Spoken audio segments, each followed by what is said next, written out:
to, I'll read the recommendation, and after I read the recommendation, I'd like to do a presentation to further clarify some of the phases of this recommendation, if that's okay with you, Madam President? Yes, sir, of and course board. it is. Okay, number 2, matter pertaining to schools consolidations. The recommendation is that the board approve and accept this all-in-one proposal as presented for the consolidation of Bayou Black Elementary School, zones 36C and 37C with Mulberry Elementary at the Mulberry Elementary School site, and Bayou Black Elementary School zones 36D, 37D, 36E, and 37E with Schriever Elementary, Pre-K 3, and Caldwell Middle grades 4 to 6 at the Schriever Elementary and Caldwell Middle School sites.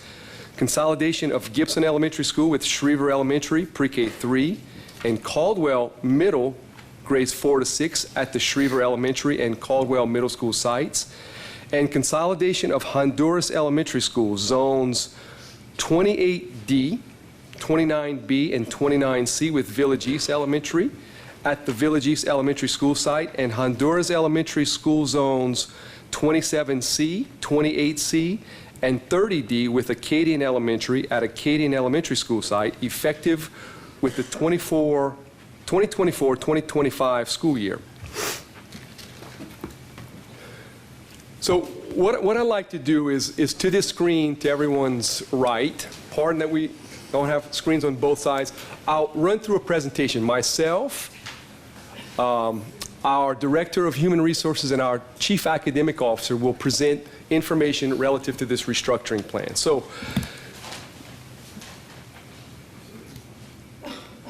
this plan was developed because of a response to two problems. Problem number 1 is this. Our current enrollment, all of these numbers are give or take a few kids because we fluctuate every day. But when this was taken, we had 15,028 students in Terrebonne Parish. That's this school year.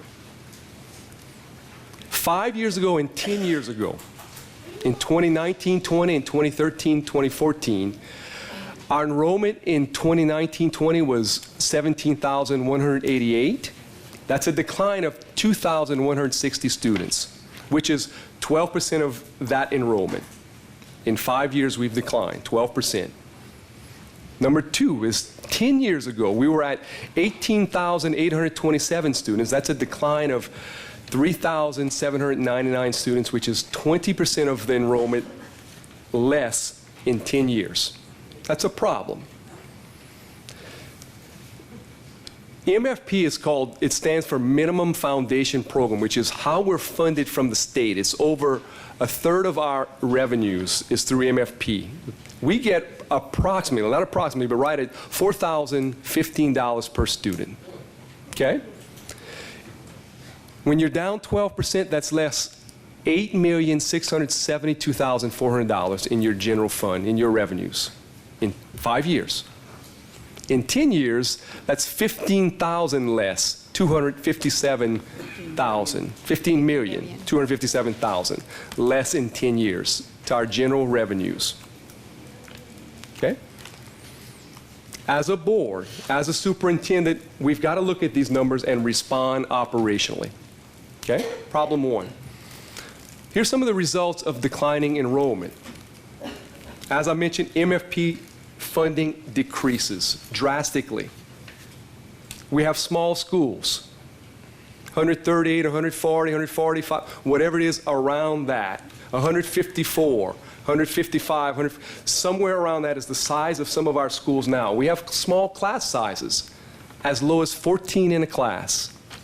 Average for the whole school, about 17 kids. Another result is this. We have empty classrooms in, these are just a sampling of schools. Schriever, 18 empty rooms. Caldwell, and this is information I got directly from the principals, okay? Caldwell, Mr. Badgeron, check, 20 available classrooms at Caldwell. Oaklawn, 8, Mulberry, 9, Village East, 8, Oakshire, 8, Lisa Park, 7, Houma Junior High, 11. I'll put all others in there just to give you an idea that this is happening when enrollment declines. Problem 2. We have a teacher shortage, a shortage of certified, qualified teachers. And I believe this wholeheartedly, wholeheartedly. Teachers are the most important factor in student success, bar none. It's not about a building, a program, technology. It's the quality of teacher in the classroom that makes the biggest impact, bar none.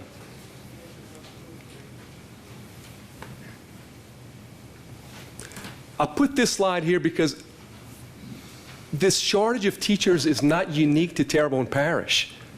Nationally, 55% of teachers are thinking about leaving early retirement. And more importantly, they're not even coming into the profession. We've got to respond. If that is truly a factor we believe in, we have to respond.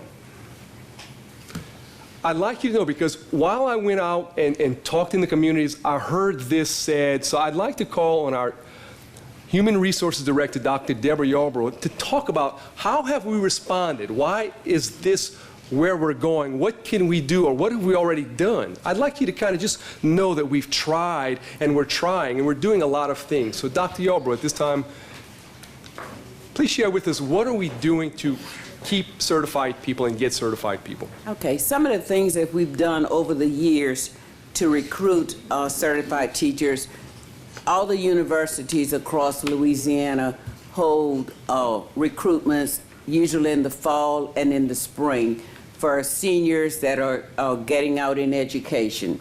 But that number has declined, so much so that now every district is not invited to the recruitments in the fall and in the spring. The one place that Terrebonne Parish can depend upon to go to recruitment for the fall and the spring is Nichols University, because it's in our community. We used to go to Southeastern. Well, now in the spring or in the fall, Southeastern is only inviting St. Tammany, Tangipahoa, Livingston parishes, those parishes that, you know, the community in which they serve. And that all of this is because the number of students graduating in education is no longer there. It is becoming less and less each year. Some of the things that we have done to help with recruiting certified teachers is, last year I was able to get a grant from the State Department, around $50,000, to work with the New Teacher Project. And some of the things that they did, they came in and they worked with our administrators on new ideas of how they can recruit people, how they can value the people that they already have, and how they can use their Facebook pages or their web page in order to recruit people, invite people to come into their schools, and also how to retain teachers through providing professional development for them. Another program that we have had to depend upon is our resident teachers. Now, student teachers spend one full year in a classroom, rather than at one time, one semester, and that was it. But now they have to spend a whole year. We have been fortunate enough that once we get these resident teachers, to keep them in our district. So if we get about 10 or 12 in the fall and 10 or 12 in the spring, that's 20-some teachers that we are able to get. And what we do for those teachers to encourage them to stay with us is that because they have been in that classroom for a whole year, developing lessons, teaching lessons, doing everything that that mentor teacher is doing, we credit them 1 year of service. Rather than starting them off at zero pay, we give them that 1 year because they have been with us, and fortunately the majority of them stay with us. We tried salary supplements. We had a 5% permanent salary. For new teachers, when we hire new teachers, at the beginning of the school year, we pay those teachers a stipend to come 3 days before school starts for professional development. So those teachers average around almost $700 for those 3 days, which they really appreciate. And so that has been one thing that we have done also. Our paraprofessionals, we have about 20 paraprofessionals right now in a program with Reach University. And what Reach University does is that they provide teachers, provide paras with training to become a teacher. Now, they do not graduate with a degree in education, but they graduate with a degree, and while they're working on this, they take the praxis and all that Louisiana requires so that when they finish, they can get into the alt-cert program for teaching. Those paras that have at least an associate degree, 2 years, they could have that 4-year degree. And how it works is that part of their classwork is what they do every day in the classes. So they're utilizing what they're doing every day with the teachers and the students in those classrooms as part of that program, and so they can finish in 2 years. Those who do not have the associate degree, they can finish in 4 years. It's an online program. It's several hours during the week. It's accessible to them. That program costs, because there's a grant that Reach University obtained, it costs them $75 to enter this program. Over the 4 years that they may spend, it may be $900. And so we provide a supplement to these paras when they've been in the program and it is determined that they are successful and they're committed to it. So we give them a stipend that helps them with that program. And I must say we have some that are very successful in it right now. Non-certified teachers. We know that we have an abundance of non-certified teachers. And so what we do with those teachers, we provide guidance for them, we provide mentor teachers for them, we try to direct them to the alternative programs where they can be successful. A lot of them will go through Nichols if they want to earn a master's degree while they are becoming certified. We have the I Teach program, we have LRCE in Baton Rouge, we have Northwestern, LSU. We even have teachers, from all over different universities, some out of state. It depends on what they choose to do. And so all of them have to take praxis exams. And so we reimburse them for the praxis exams that they take in order to become certified. We also provide some assistance with tuition. The district cannot afford to pay full tuition, but we do give them so much depending on the number of hours that they take. We allow them to take 6 hours in the fall, 6 hours in the spring, and 9 hours in the summer. And this has really been a help to them, and not only for those who are just becoming certified, but also for those who are working on a master's degree or some other type of certification. So these are the many things that we have done and continue to do in this district, and yet we still fall short. So our work is still there for us to get as many certified teachers in the district as we possibly can. Thank you, Doc. Thank you. So the question is this. We have two very clear problems.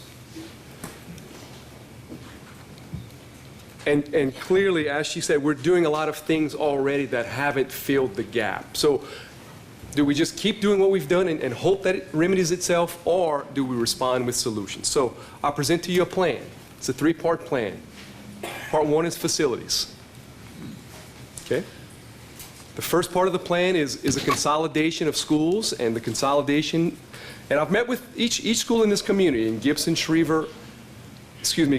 Gibson, Bayou Black, and Honduras. So Gibson will merge with Schriever Elementary, the pre-K 3, and Caldwell Elementary, the 4th to the 6th grade for the 24-25 school year.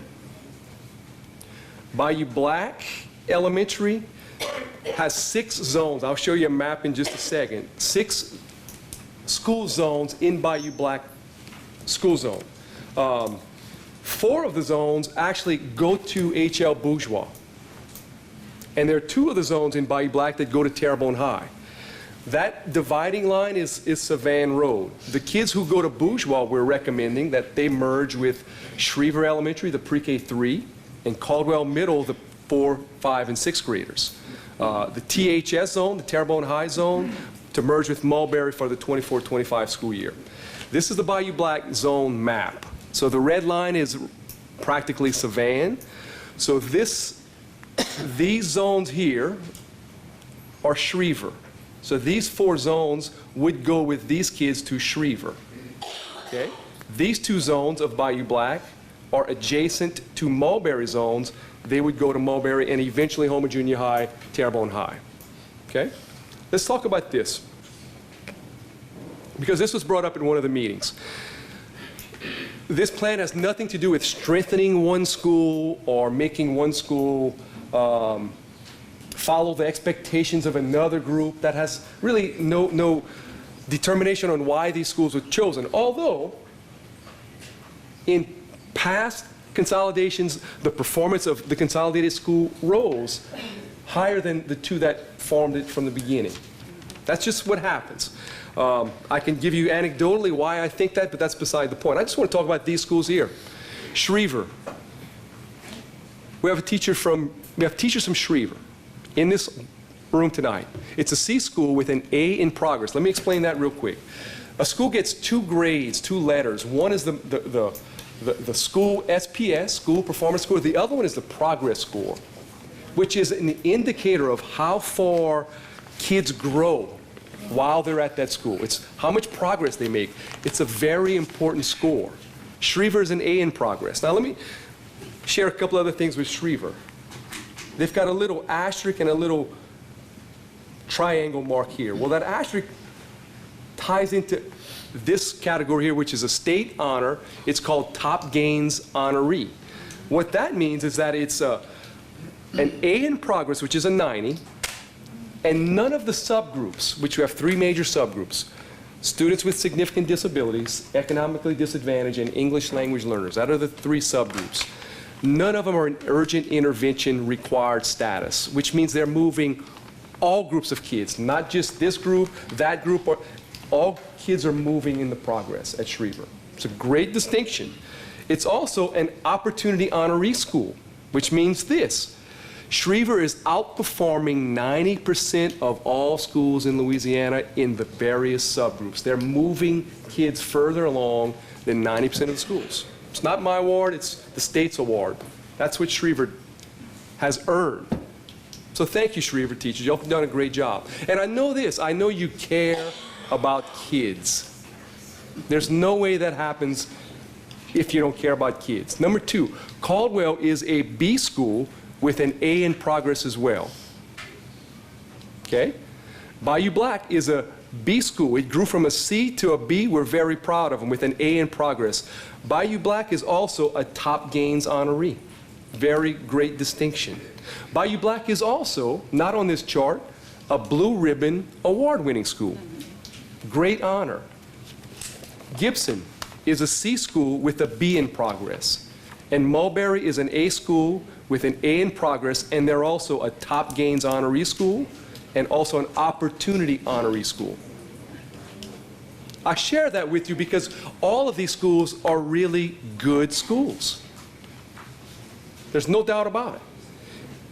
If the pattern continues and consists as it has in the past, these good schools are going to merge and become even better. We believe that. Believe that. Next one, Honduras Elementary. What we're attempting to do on the east side initially is have consistent grade level configurations at all of our schools, meaning this: we want schools to either fall into the pre-K 4 category the 5 to 8 category or the 9 to 12 category, a true elementary, a true middle, and a true high. We don't have that right now in a lot of our schools. We're attempting to do that on the east side. The only school left not fitting that pattern is Village East. It's pre-K 6. Okay? What we'd like to do is take the 5th and 6th grade, move those students to Oak Lawn. We have Oak Lawn's principal here. We've had lengthy discussions about all this. Can he fit them? The answer is yes to all of that. Does it make sense? Yes. Village East will become a pre-K 4. Earlier I showed you they had 8 empty classrooms. When 5th and 6th grade vacate, they'll have 12 empty classrooms. We have room. So the proposal is to merge Honduras Elementary with Acadian and Village East on the east side. Let me share this with you. This is what it would look like. Honduras has 6, just like Bayou Black, 6 school zones. The ones in red, which are right along Main Street, would go to Village East. It's about 4 miles or so, give or take. And the other 3 zones would go to Acadian. Okay? Let's talk about these schools. I think it's very important. We're very proud of Honduras. They've been growing tremendously. They're a B school with an A in progress. They're also, as you see, a top gains honoree and an opportunity honoree. Very proud of them. Acadian is a B with an A in progress. They're top gains honoree, they're opportunity honoree, and I think this is very important. They're the highest progressing school in Terrebonne Parish, Acadian Elementary.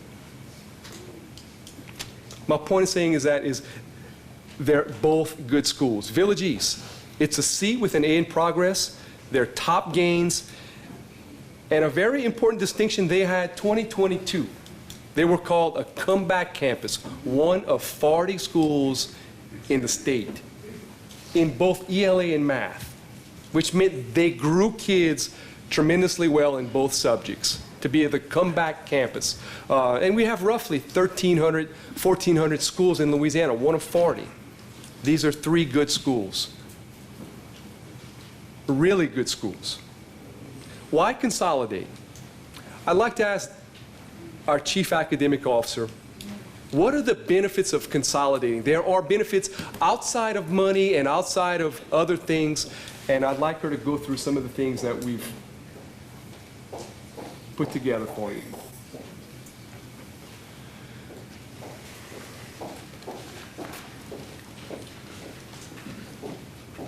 Good evening. Why consolidate? We carefully considered the specific circumstances of our communities, and we're aware of the aging buildings, and we're also aware of the decreasing numbers of students in Terrebonne Parish. So as an answer to some of our problems, we asked ourselves, why consolidate? And these are the 3 things that came up over and over again on what we can do to benefit students in our district. We don't only want to address students, we want to talk about how consolidation affects teachers and how it affects communities on the benefit side. We're going to talk about students first, and these are the 3 areas that we're going to focus on.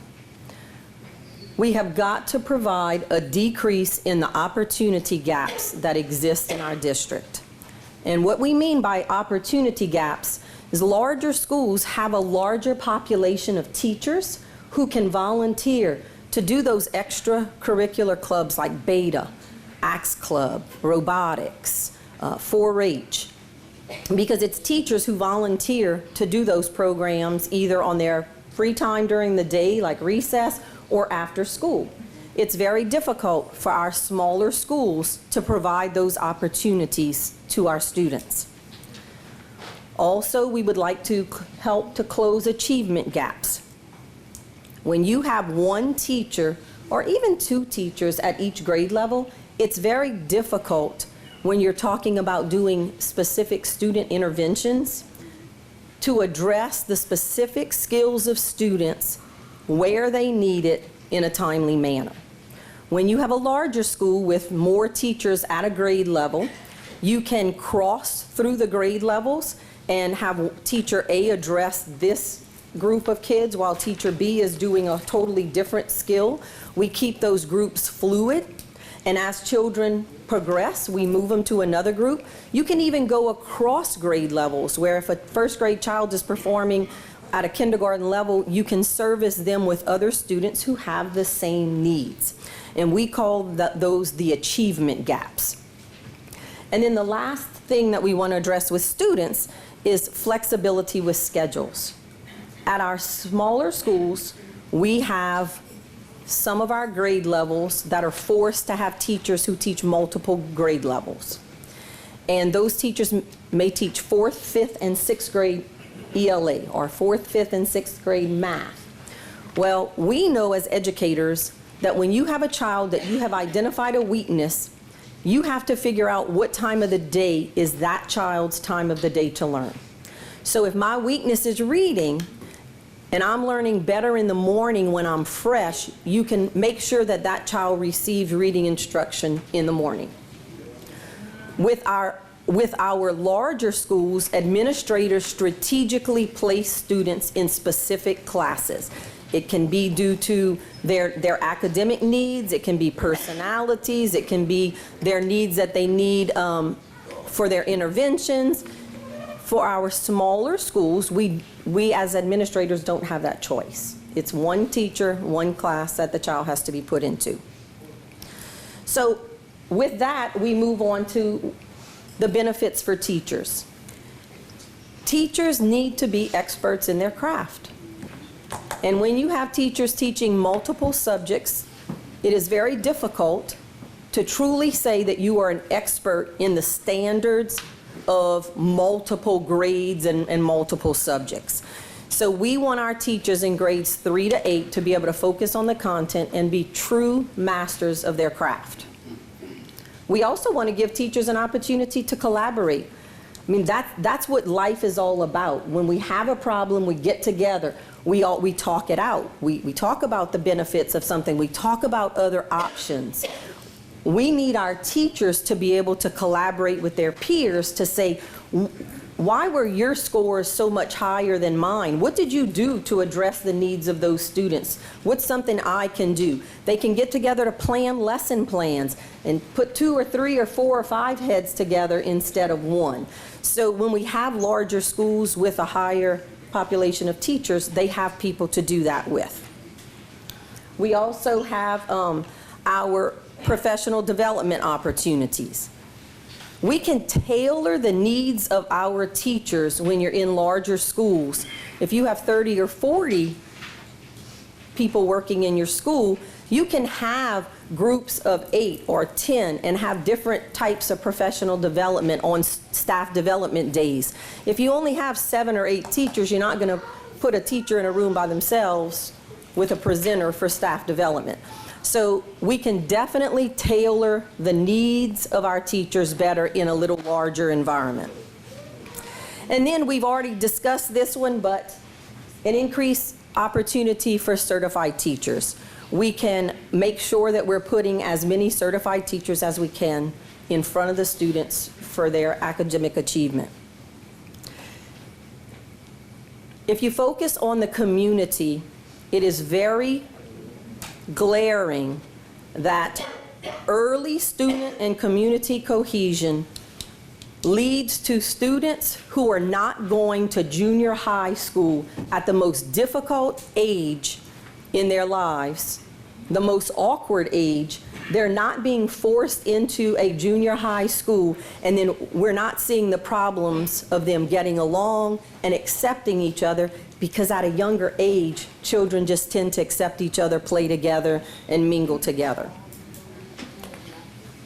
There is obviously a cost savings when you merge schools, because you don't need all of the duplicate positions. You don't need 2 administrations. You don't need 2 sets of custodians, 2 secretaries, 2 sets of cafeteria workers. So although that is not what is in the forefront, it is a byproduct of consolidating schools. And with that money, we can improve facilities. How? You combine resources that were being spent in 2 schools, you put that together, and then we can provide the best environment for our kids and provide the highest levels of academic achievement. And we truly believe that together we can do this for our children. Sure.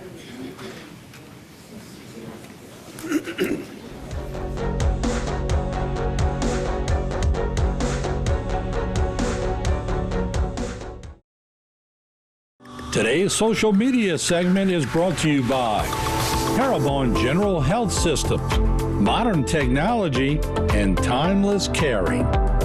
Rouse's, you're either local or you're not. Buick, the craft of modern luxury.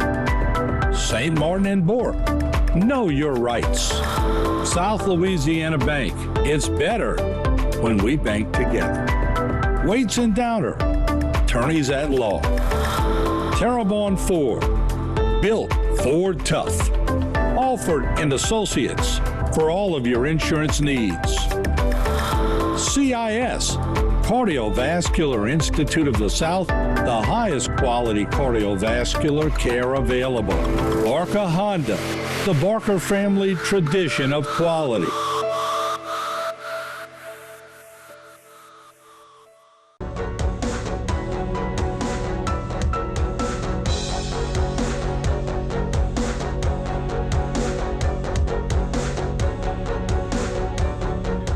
Phase 2, Part 2 of the plan is personnel. Call to order. I don't see where this falls in line with the actual agenda item we have on hand. And we still haven't had a movement or a second. So I think that needs to happen before we go any further. We had that conversation with council before the meeting, sir, and we had those points clarified.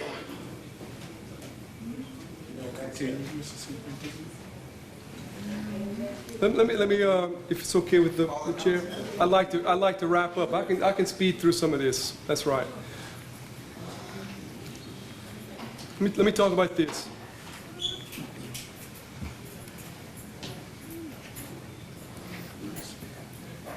Ms. LaRose just said there's a cost savings. We want to take all of that cost savings that will be recurring costs, and although it's not part of this motion, it's part of the plan. And we want to give that to our employees in the form of this. And I want to ask these questions. Are our employees worth it? Yes. Will this assist us with what Dr. Yarbrough talked about, recruiting and retaining teachers? I believe it will, because teachers have told me that makes a difference. And who will this ultimately benefit?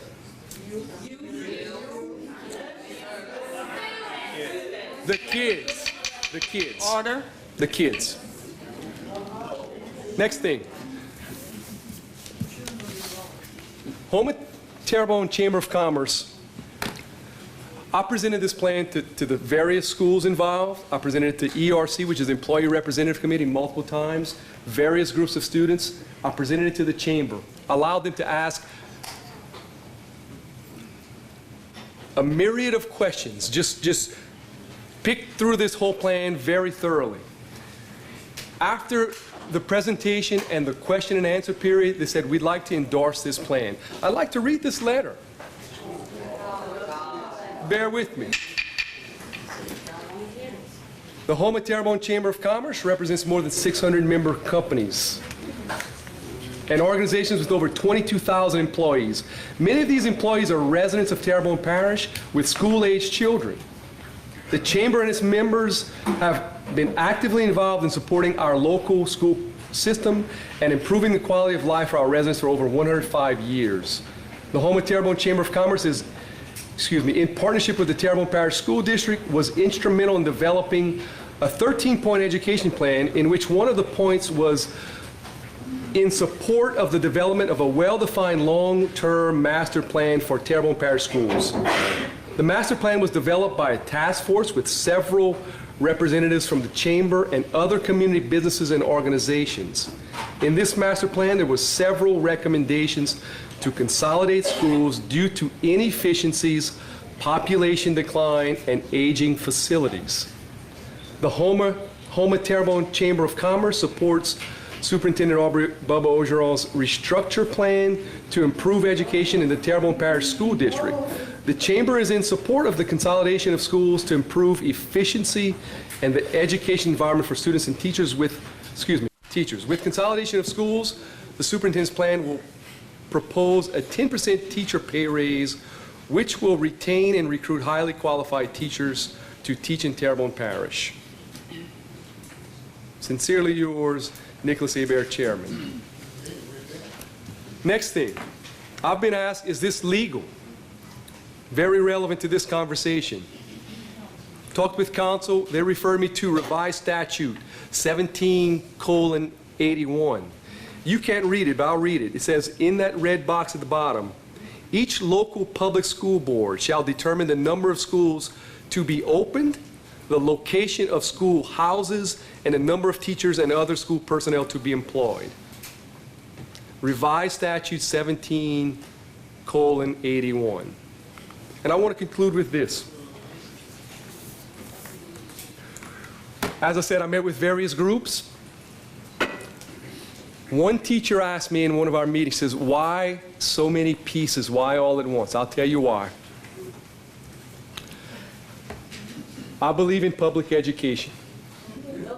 I believe in its impact on an entire parish and the impact in the lives of every student. Wholeheartedly. I also believe this. I believe the most important factor in a student's success is the quality of the teacher. Highly trained, dedicated, loving kids. That is bar none the most important factor. I believe this. When that doesn't happen, and it doesn't happen in some cases, kids suffer. Kids develop learning gaps. And we've heard from COVID. What did we learn? We learned a lot of things. One thing educationally we learned, when kids don't receive instruction, there are learning gaps that we struggle to close for years to come. It's a reality.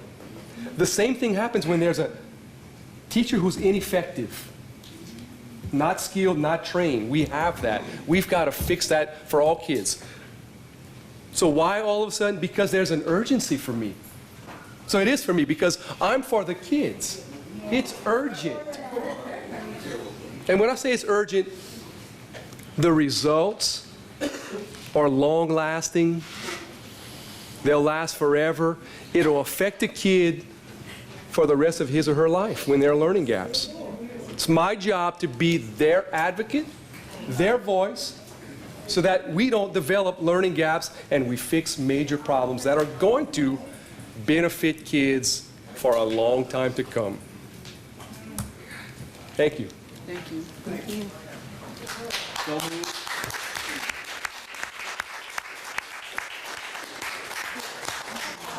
Do I have a motion? So moved. So moved, Mr. Ford. Do I have a second? Second. Second by whom?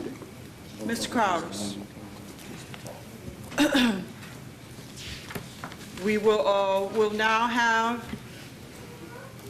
our public comment on the agenda item. Oh, yes, yes. Before we do that, I'd like to remind everyone that we have to ensure that we have the opportunity to proceed in an orderly manner and an opportunity to hear the speakers, whether that speaker is a citizen or a board member. A few points to remember. We will maintain civil demeanor. We will follow established parliamentary procedures as per board policy. Public comments are just that. They're not question and answer periods. The presiding officer will direct citizens to the lectern. When a citizen comes up to speak, please clearly give your name and home address so that the secretary can document such. You will have a maximum of 3 minutes to present your comments as per our board policy. Our alarm will sound when your 3 minutes are up. Anyone wish to comment? Sir?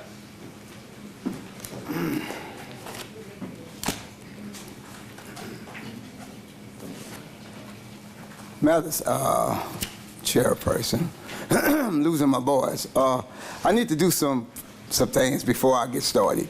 Would you allow that to happen? I need to give each member, board members. That will be part of your 3 minutes, sir. That would be part of my 3 minutes? Yes. Well, God the And it's Lord. already started, sir. Oh, okay, well, whoo, boy.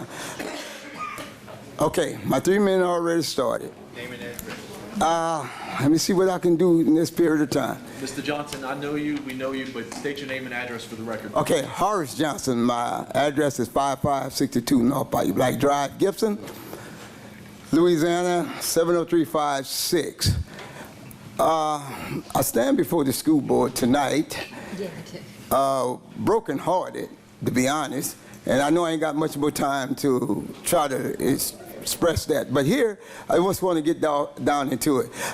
It got a double standard going on here right now, and I'm so surprised. But let me get to that. When it comes to the community, here's what we was given in the community. And the reason why I point that out right quick, because this merge was all about facilitating strategy from the task force. I don't see that sort of on the agenda, but however, the reason why that I want to stick to what was brought to us is because I got some issues, and I'm gonna get to it right quick before I lose my time. We have been misled again. We have been, here's the deal. The deal is they had this task force. And this task force that was formed, Mr. Bubba, Miss Maybell, Miss Debbie, and Mr. Hammond. That was on the task force. I heard him reading a letter from the chamber. The chamber was on the task force. All of a sudden now that this program that we're talking about, I don't have time to really do what I need to do with it because I want to prove some exhibit. Here's the task force strategy. Here's the name to the task force, which is Horace Johnson Exhibit A here, Horace Johnson Exhibit as evident B here, Horace Johnson Exhibit C as evidence by whatever comments Mr. Bubba had at that time about Bayou Black and Gibson. But the most important thing that was said in that task force meeting, now one time it was said to close Gibson, Bayou Black. It was recommended that it be investigated, 2 old 100-year school at the Greenwood Miller School. And that's what that task force came with. Now tonight we getting something else, but it does look like what we had, but it got some different language. So I don't know which one it is, but here's my closing. My closing is that... 3 minutes have ended, sir. Could I give you my 3 minutes? I'd like to give him 3 more minutes. You get 3 more minutes. According to council, sir, minutes, the 3-minute maximum is solid in our board Is meeting. this for the community? We cannot give another 3 minutes. Sir, You done done it before. I know we did, but I was corrected. I'll get Mr. Stan to explain that. You done done it at minute meetings. yeah. No, your policy states that one person shall only get 3 minutes. Well, we That's don't what And no do our exemption policy to many it? Got no times. exemption? No, there's no exemption. Okay. Ooh.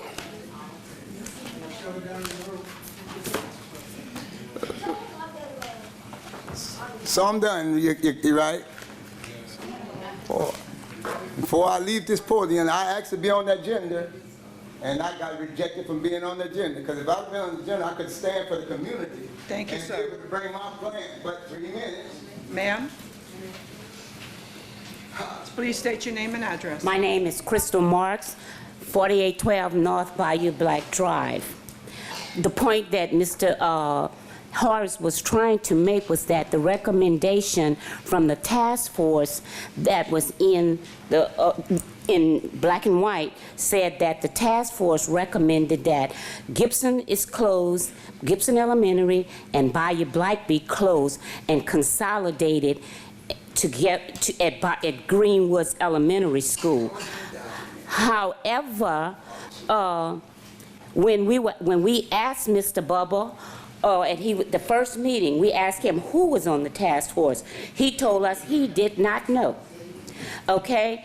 Also, these meetings that he presented, if you're going to present a plan such as he's presenting to us, my question is, shouldn't there have been some type of public hearing? Or are you all governed by the Louisiana statute 4219 to put out to inform the public that this type of coming is going forward? Also, there's and also a plan such as this should have a display. We need to know exactly where these savings are coming from, exactly where the money is going to go to. Whether we need to know whether 2 million, 10 million, however many millions are going to be directly dedicated to teachers' salary. We need to know the cost savings that you're going to generate from closing Gibson and Bayou Black School. We need to know the money was that long as Greenwood's been sitting there almost 10 years closed now. Of course, it was provided. It served Southdown students for 3 years, okay? So my question would be, where did the money, the funds go while Green was sitting there and we're not generating any funds? You're not consolidating schools, you're closing them. You're closing a community. You're killing a community. You're killing children. Our children are very well established when they leave the Bayou schools. Would you like to live in a community where there are no schools? Any of you? Would you like to live there? Do any of you live in a community where there are no schools? Okay? You understand where we're coming from? I might be a little aggressive, but it's not aggression, it's passion. My children went there, and I have beautiful, beautiful, successful children, daughters, and they had wonderful teachers. You talk about the certification, Honduras had 100% certified teachers. You want to close that? Okay, thank you, I'm finished.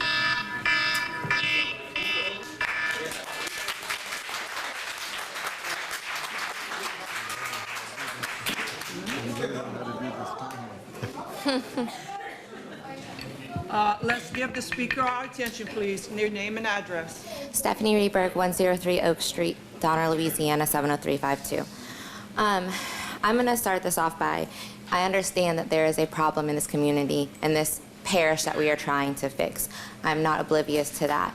But like was stated, we had 1 or 2 issues that this could resolve, but I don't think we've realized the issues that it could cause in the meantime. We might resolve 1 or 2 issues, but we're now going to have issues, and my biggest one is transportation.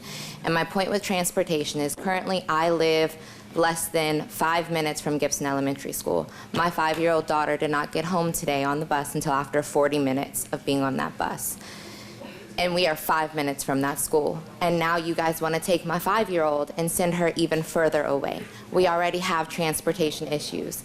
With that being said, something that hit home for me was that when my kids' father and I were going through our custody agreement for our children, the judge himself was willing to award one of us full custody because we live 45 minutes away from each other, and he did not deem that as acceptable for a child to be in a car over 2 hours every day just to get back and forth to school. But that is what you guys are proposing with closing our Bayou schools because of the length of transportation that it's going to take to get back and forth from Schriever to Gibson and vice versa. Not only that, but we already have such overcrowding in schools. We might have the buildings, the extra rooms you say, but if we have so many buildings at Schriever, why are we still having portables? Why are we still having to use portables there? How do we solve that? You're saying that we're going to save all this money by closing these schools, but we're taking these teachers and moving them to another. We might lose a little bit of our staffing as far as administration goes, but we're still having the same amount of teachers with the same amount of students. So how are we getting more students in front of certified teachers? We're taking the same students and the same teachers and just moving them to a different building. So how does that do that? You're taking away our kids and our time with our kids because we're waiting hours for them to come home, for us to be able to do things as parents, to take care of our kids, to do the extra things that they want to do because they're riding buses and doing all of that all day. Not only that, but something that Mr. DeHart said earlier, this bill that we passed earlier is bringing people into the community, right? We're bringing jobs in, and these people might have kids that are going to go into our community. So while we might be at a low now, if we're doing all of these other things to grow our communities, then we're going to grow our population of children and have schools that are closed, and then we're going to have to reopen schools again. We understand there's a fluctuation in population, but closing three schools because our population has dipped in the past 5 years, who's to say our population won't skyrocket in the next 5 years? And now we have the same issues where we have to open more schools.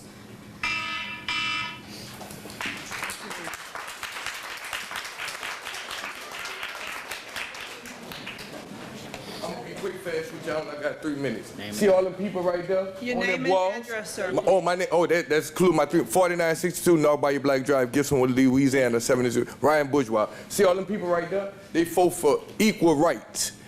The main thing I'm fighting for is equal. I want to be, we were equal to everybody else. Now you causing division between people that was equal. Now they're being divided. All I want is our community to be our community. Dr. Martin Luther King fought for this, for all us to be equal. Why we can't be equal and respect all of us? We can merge Gibson and Bayou Black and relieve some of that pressure off of Marbury, put them down there, or relieve some of that pressure off of Shreve and Caldwell and put them down there. They talk about teachers. Our teachers was doing good, uncertified and certified. Our teachers learning. They learning, you know, they teaching the kids. Then you got me all riled up because I only got 3 minutes. But all I want is equity.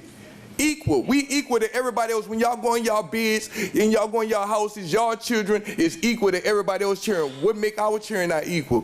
Why are we going to be a ghost town when y'all close down our schools? We already ate it when y'all closed down Greenwood, so now we about to eat it again, and Marbury always been Marbury, Shreve always been Shreve, Caldwell always been Caldwell, but Gibson is going to be a ghost town. Then the man said we getting more people into it. Why do that to us? All we doing is asking for mercy from y'all and come up with something logical, not illogical. Because y'all, basically, y'all giving us no equalness to y'all. We dancing by y'all music already, so what we got to do, dance more? And then, you see, I want to use the value of my 3 minutes, but ma'am, and sirs of the board, y'all kids are happy at y'all schools. Don't take our kids from our schools and tell our memory, their memory is down. They got one parent right here, right there with her kid. No, what she got 2 little boys. I watch her every morning go to Bayou Black. I don't know if the kids are teachers or not, but they are so comfortable with going and see their teachers. And that's one person. I'm talking for the people that's not here. Some people don't have cars. So if their kids missed the bus, y'all going to already ban them for the 10 days they missed already. Then y'all gonna be hounding us saying, well, we can't do it. Gibson is already far enough. We don't even have no grocery stores. We got a dollar store. So please don't take the thing that's been in our community for decades. That's all we asking. We aren't asking nothing. And this sir, he coming up with some outrageous stuff. But all you got to do is join both of them together and relieve some of the pressure that's on. Like Marbury said, you got X amount of students. Relieve some of their pressure. We already got certified teachers. And the ones that's not certified, they're doing a damn good job. Look, numbers don't lie. Numbers do not lie, ma'am. And ma'am, I would never was hostile with you, sir. But I just wanted to speak my feelings.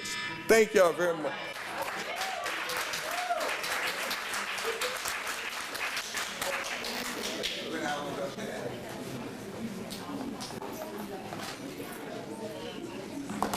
Caitlin Bourgeois, 406 Hanson Drive.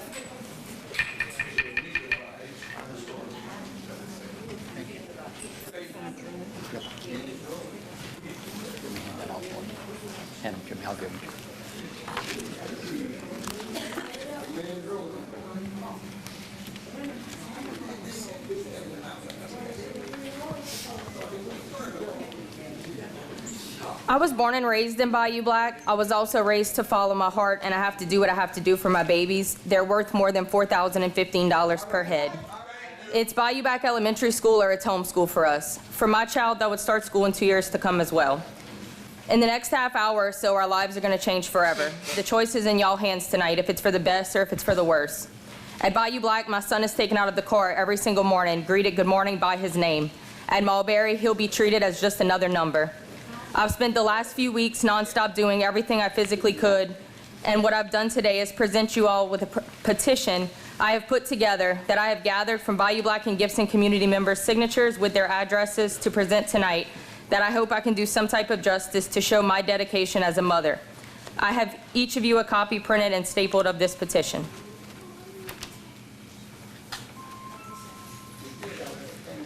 When it comes to Bayou Black and Gibson community, I could go on for days in the whys of why our community, but unfortunately I do not have enough time to do so. I was born and raised in Bayou Black, a small Bayou community. I personally attended Bayou Black as well as Greenwood, and I furthered my education at Houma Junior High and Terrebonne. Bayou Black Elementary helped mold me into the adult I am today. It also made a very core memory in my heart and in my mind from that school. Although we do eventually separate due to the cutoff of Savannah Road, I still have lifelong friends from Gibson to this day. Bayou Black School is truly a home. When you walk in, it's still the same environment as you remember from being such a small child. I temporarily left the Bayou for 2 years, and when my child turned 1, we made a move. I personally could not wait to walk the halls again and be a part of that school again. A year before his time came, Ida hit, and while driving through Gibson from evacuating, you could see the damages of all the homes. When I passed the school and seen the cafeteria, I cried and prayed that y'all would fix the cafeteria for his time to come. At that point, I could honestly say I was more concerned about that school than I was my own home. We did not have a cafeteria for 2 years, but we never complained. We don't ask for much or anything really. All I ask for today, without any previous favors, is for y'all to please just hear us out and hear our hearts and vote to save our schools.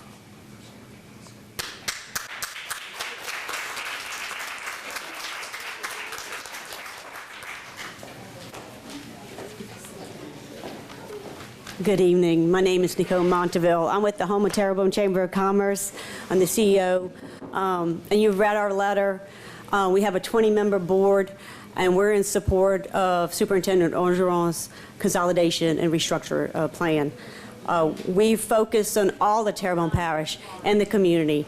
So it's not just one community, it's the whole parish. And so we feel that the school system will benefit overall with this restructure plan. Thank you.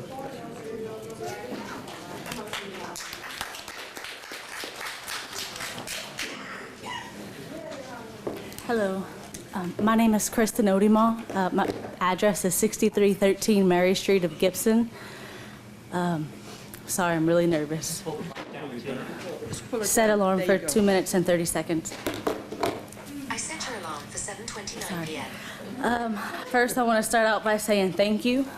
Thank you for giving us the opportunity to speak.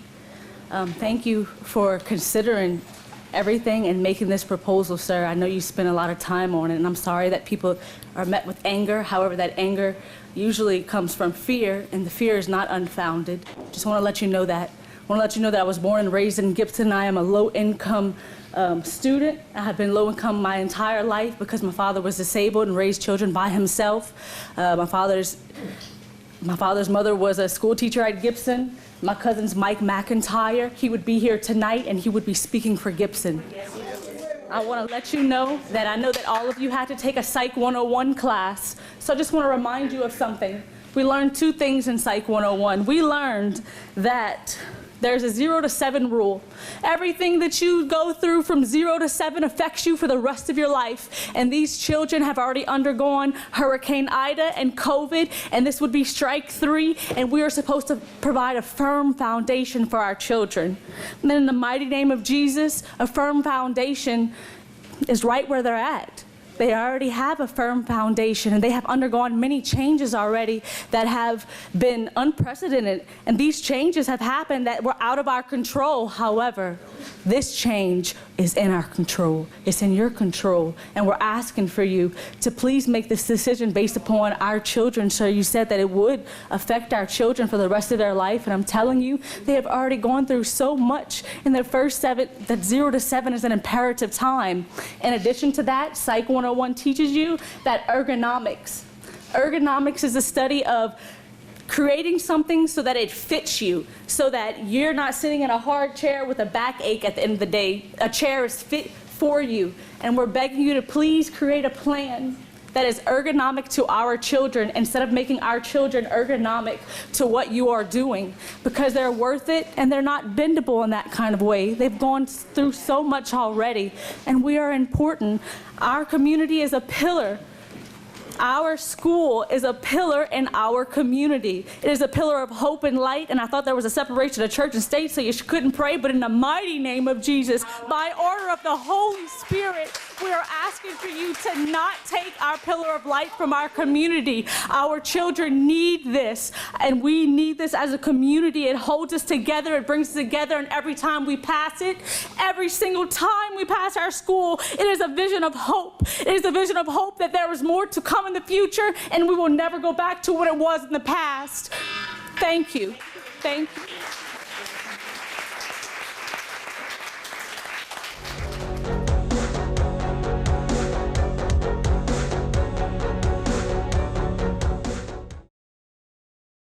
Today's social media segment is brought to you by Terrebonne General Health Systems, modern technology, and timeless caring.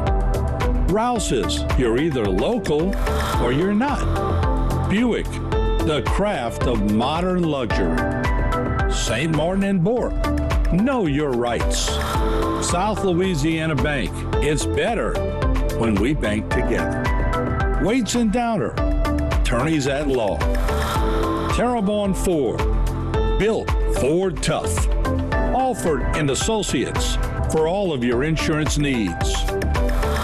CIS, Cardiovascular Institute of the South, the highest quality cardiovascular care available. Barker Honda, the Barker family tradition of quality.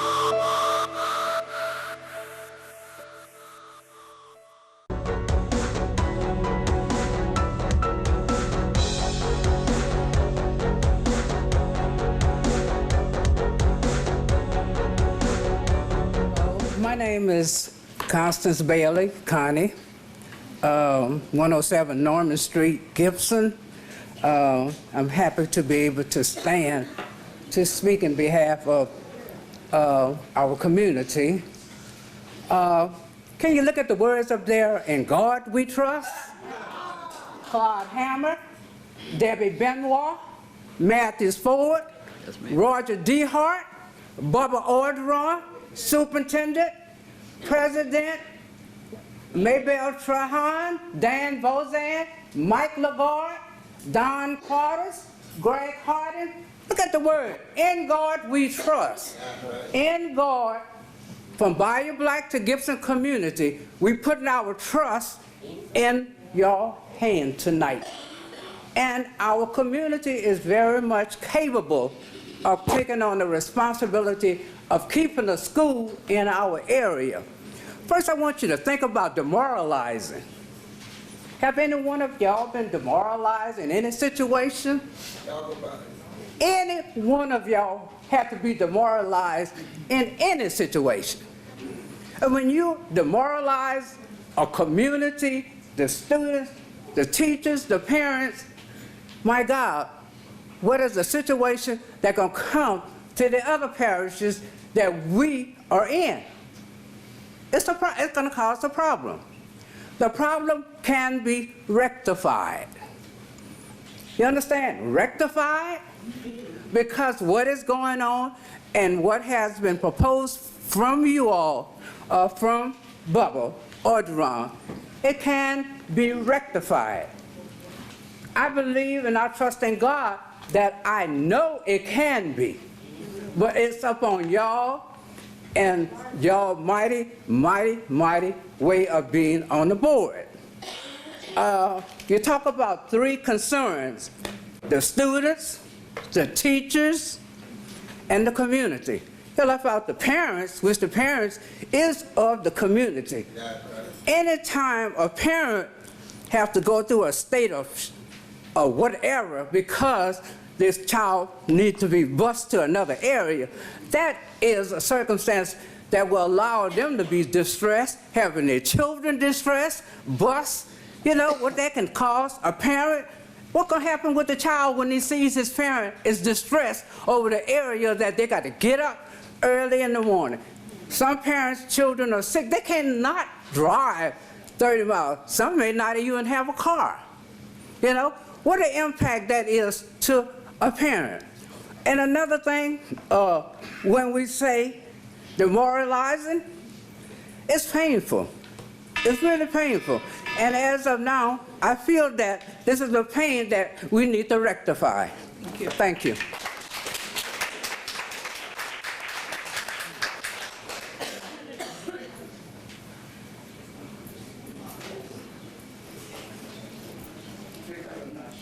Janine Chauvin, 606 Willow Street, Thibodaux, a teacher at Honduras Elementary and Executive Secretary of Terrebonne Association of Educators.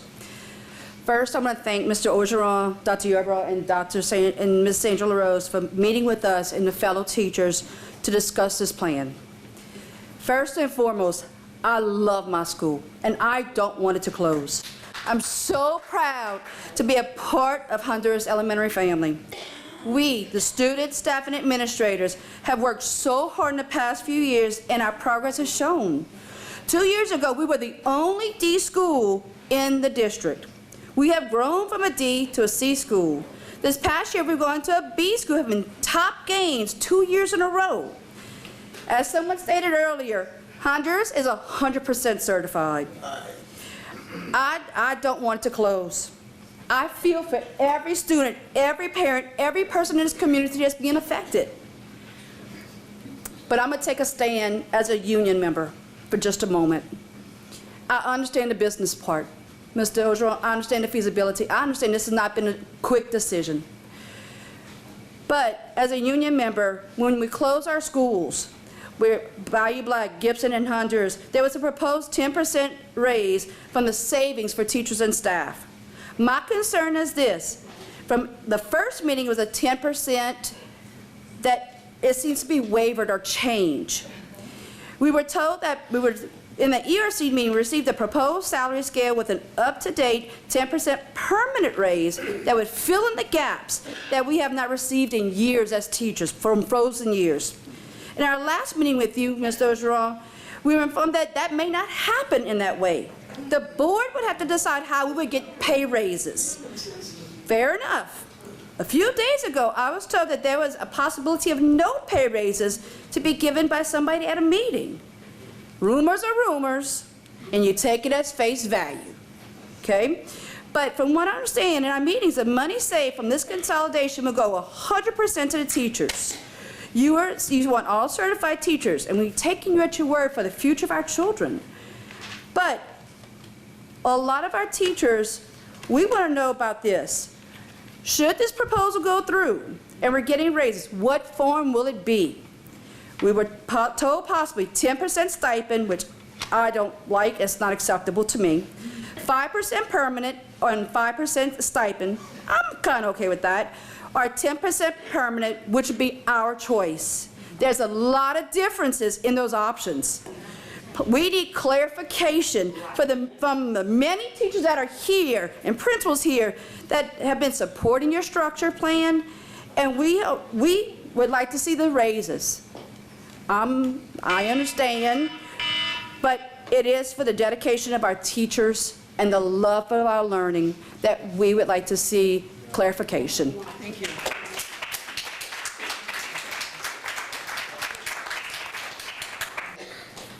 Hello, Melanie Boudreau, 4086 Southdown Mandalay. My children, I have twins. They're in kindergarten. And one is high-functioning autistic, and one is neurotypical. However, we go to Bayou Black Elementary, and my children are known, and they know, every single teacher knows every single kid. There's not a single kid that is not greeted personally every morning by the teachers, okay? My son, who is neurodivergent, he's high functioning, but the only reason he is doing so well is because he has absolutely amazing teachers and a great group of teachers and educators that allow him to thrive.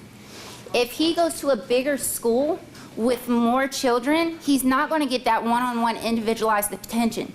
My neurotypical child is going to be lost in the system. He's going to not have the necessary foundation that he gets at Bayou Black for it being such a small school. Our children need the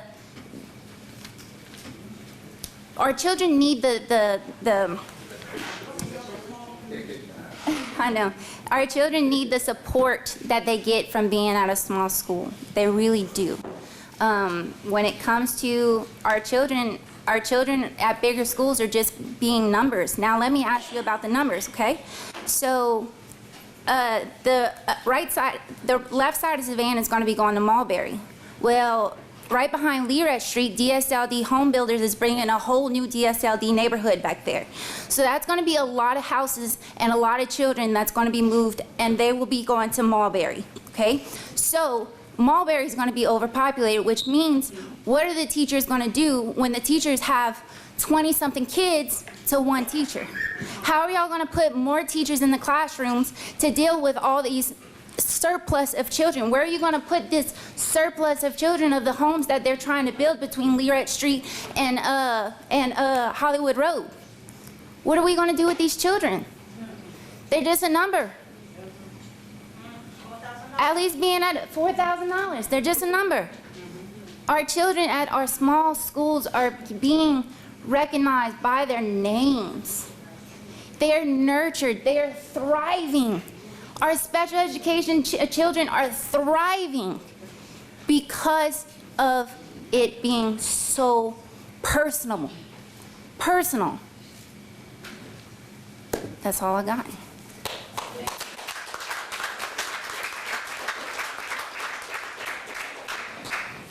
Good afternoon. My name is Evelyn Ballard, 5972 North Bayou Black Drive, Gibson, Louisiana. I just want to talk about, first I want to pass these around, okay? This is Shreveport Elementary's condition in the cafeteria. I want each one of you to pass them down and take a look at them. If you cannot fix Shreveport Elementary, why would you take our children and put them in deplorable conditions? That is the cafeteria, okay? Second of all, Mr. Bubba, don't tell me you care about my kid if my kid can't call you and tell you that they're having a problem, okay? And I heard a lot of people come up here and tell me, oh, I think this is gonna happen. No, tell me what you know. Give me some clarity on what you know is gonna happen to our children when they get on the bus at 6 in the morning with these high school kids who's fighting, who's bringing guns. They can't even stop that. But you wanna take some babies.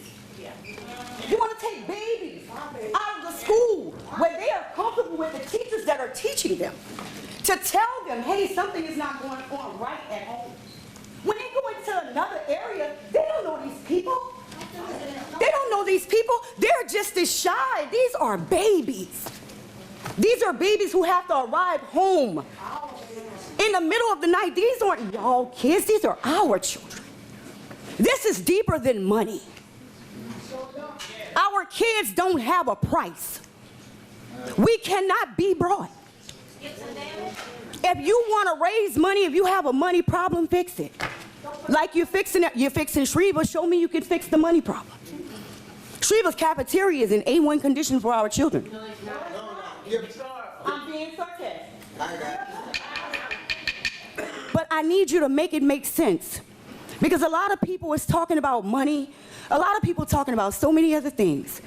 But, and Mr. Bubba said, oh, I care about the children. Mr. Bubba, you don't know what loving our children is. We love our children. I've been going to Gibson School. I'm 45 years old. I've been at Gibson School. I didn't have a mother.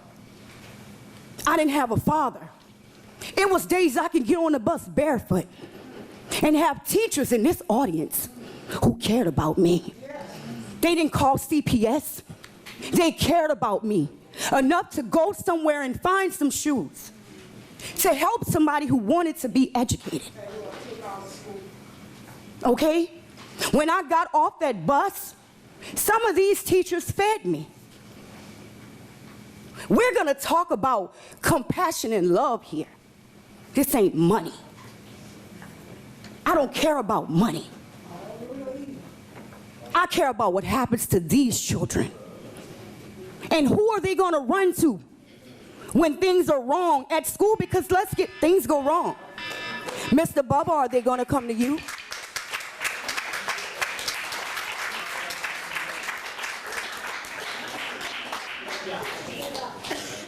Hi, I'm Emily Cavalier. I live at 156 Lake Ocardo Avenue. I am here to speak on behalf of Shriver Elementary and all of our teachers. I just want to start off by saying that every morning all of the kids are greeted personally, whether they are getting off the bus or coming in car line. As educators, we work relentlessly to provide an inclusive and equitable learning experience for all our students each and every day. We have a large school, but years ago, our school had almost double the number of students we have now. We have about 430 students, where we had over 700 in the past. So we have the space and the knowledge to run a well-educated school with more students. As for our SPS score, we only have one grade level tested to provide our school grade. Compared to our other third grade elementary schools, we are all around the same because this is the first year the students take standardized tests. Be courteous and listen to what she has to say. I know other schools' grades reflect higher, but please remember they have multiple grade levels that create that school score. When making comparisons, compare only our third graders to other third graders. We are no different. We work hard to teach our students. Also, our teachers take time to build relationships and get to know each of our students in our classes. We love children. We work tirelessly every day before and after school, preparing engaging lessons to teach because we care. We would love any new student to join our school, as we have all the past days and years. We gained many children after hurricanes and COVID, and we embrace those children as our own. Once a child enters our classroom, we view them as our babies forever.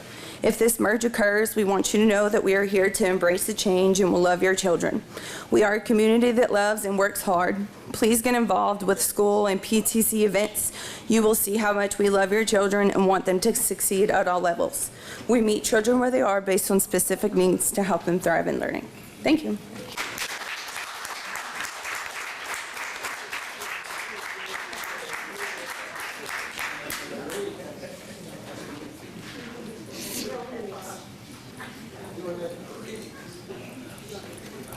My name is Gwendolyn Stevens Plaisance. My address is 612 Crescent Boulevard, Houma, Louisiana.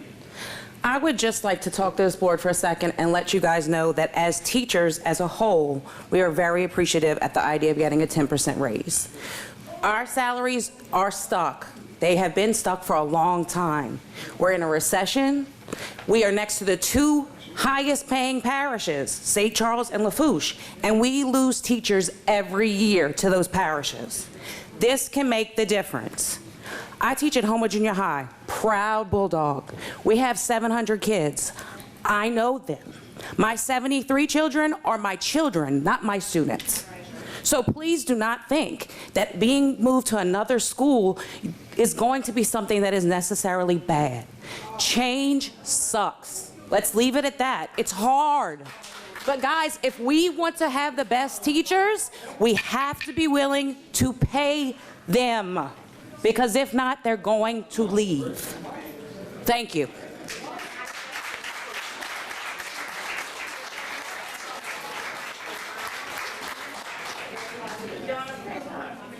Order in the room. Hi, my name is Jody Ellender. I live at 4206 Southdown Mandalay in Houma.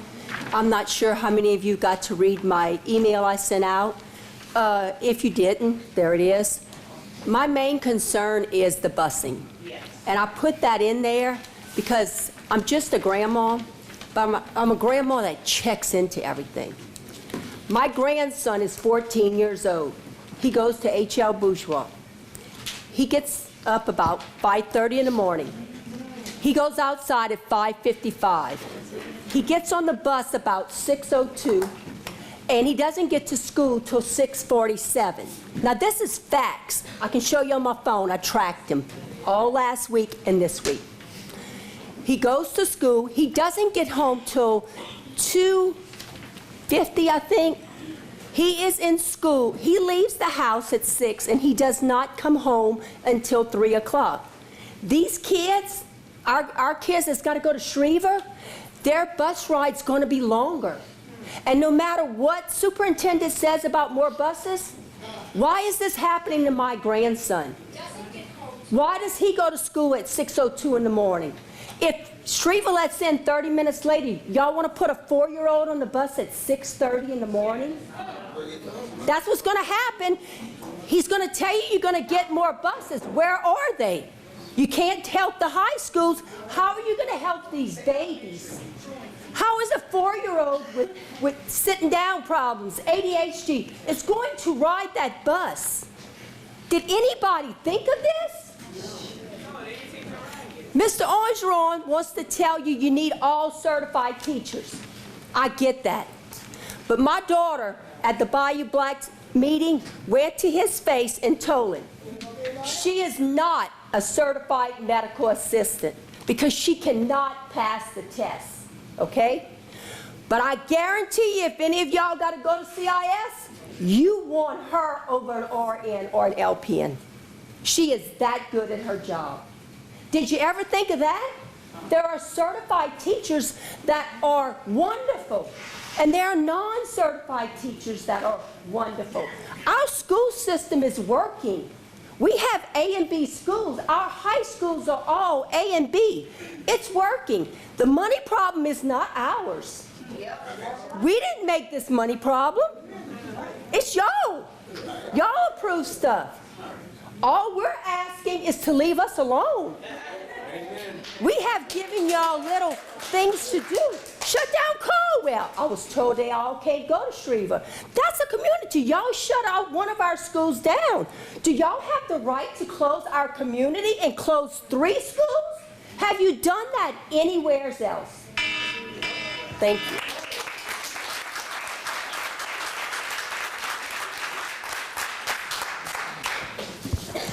My name is Deanna Cunningham. I live at 403 Hanson Drive. First of all, I'd like to say whatever happened to No Child Left Behind. You're not only closing, you've already closed Greenwood Middle, which none of our community knew anything about, but now you're wanting to close down our 2 elementary schools as well. There goes our property values. Y'all do not have that right. I'm sorry. Also, I spoke to Mr. Orgeron, and I'd like to tell him, you think this works about putting 150 kids into another school that's already got 800 and something. What about bullying? Bullying is going to be more acceptable.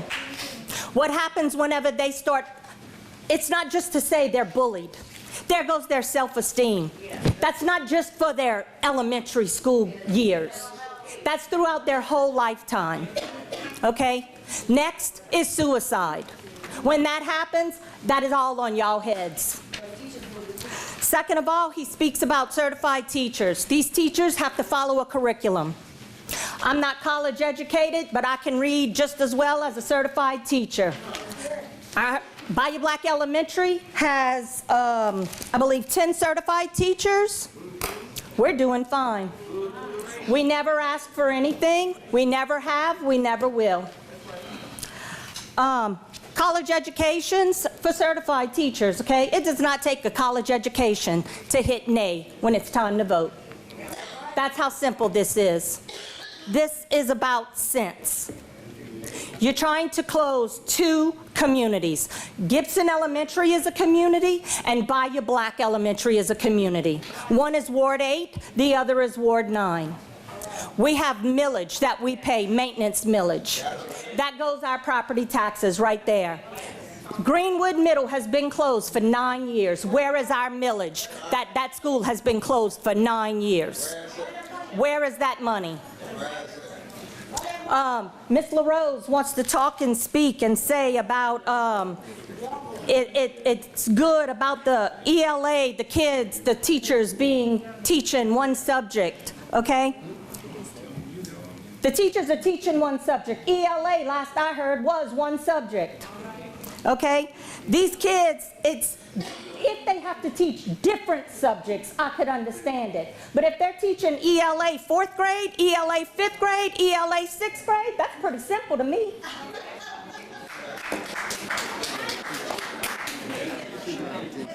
Last year, all the teachers at Bayou Black Elementary left because of him crying wolf, Mr. Ogeron. He cried wolf. We lost all our teachers because they wanted to make sure they had a job. I had teachers come to us while me and my...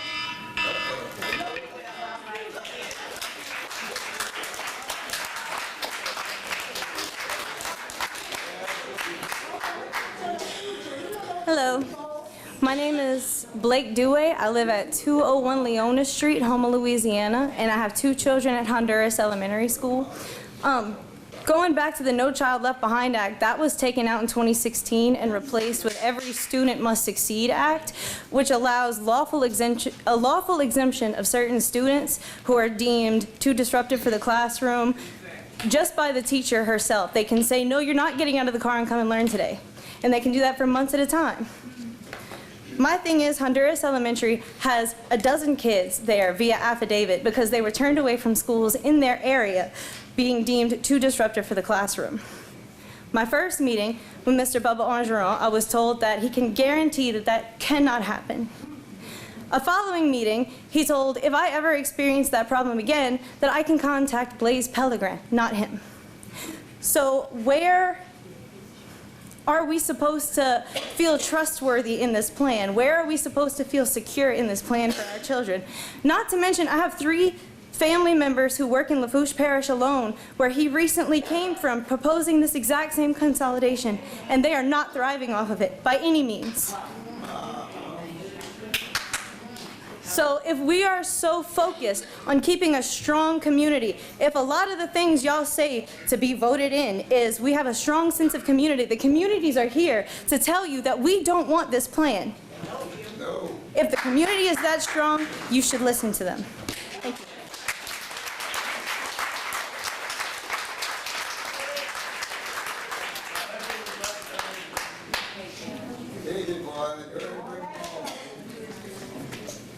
My name's Taylor Uze. I live at 114 Tyos Court, Houma, Louisiana, 70360.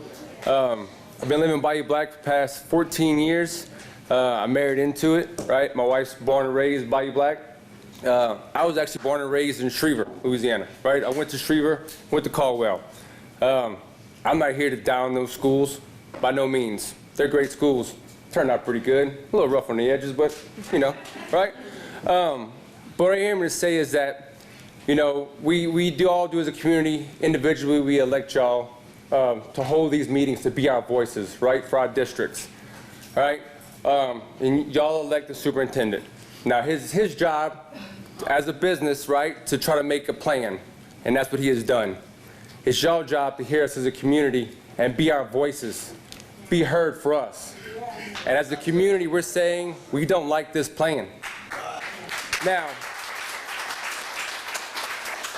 I tell you right now, I'm all for teachers getting raises. I'd love to see every teacher get 10%.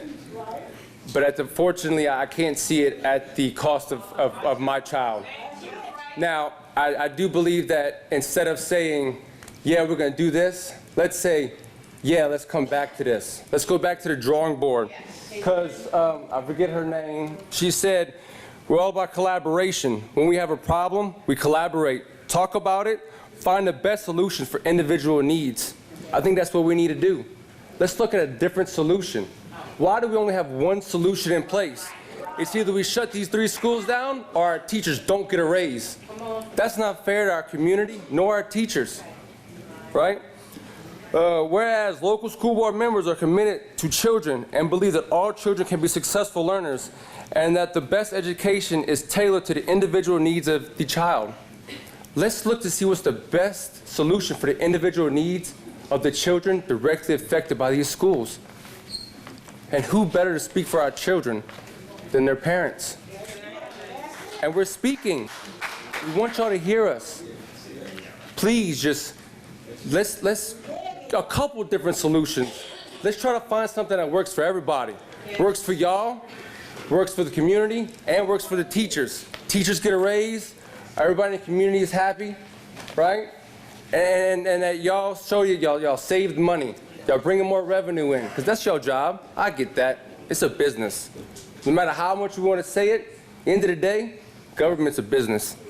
School board's part of the government, so I get it. But we got to do what's right for the community. And we're speaking. Just please hear us. Thank y'all.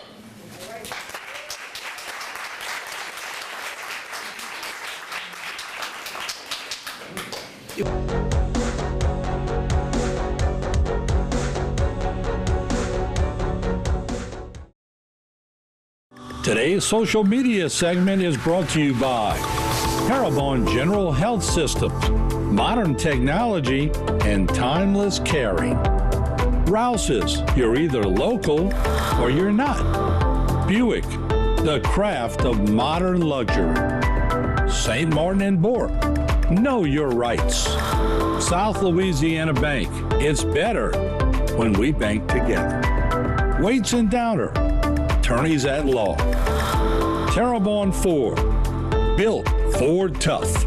Alford and Associates, for all of your insurance needs.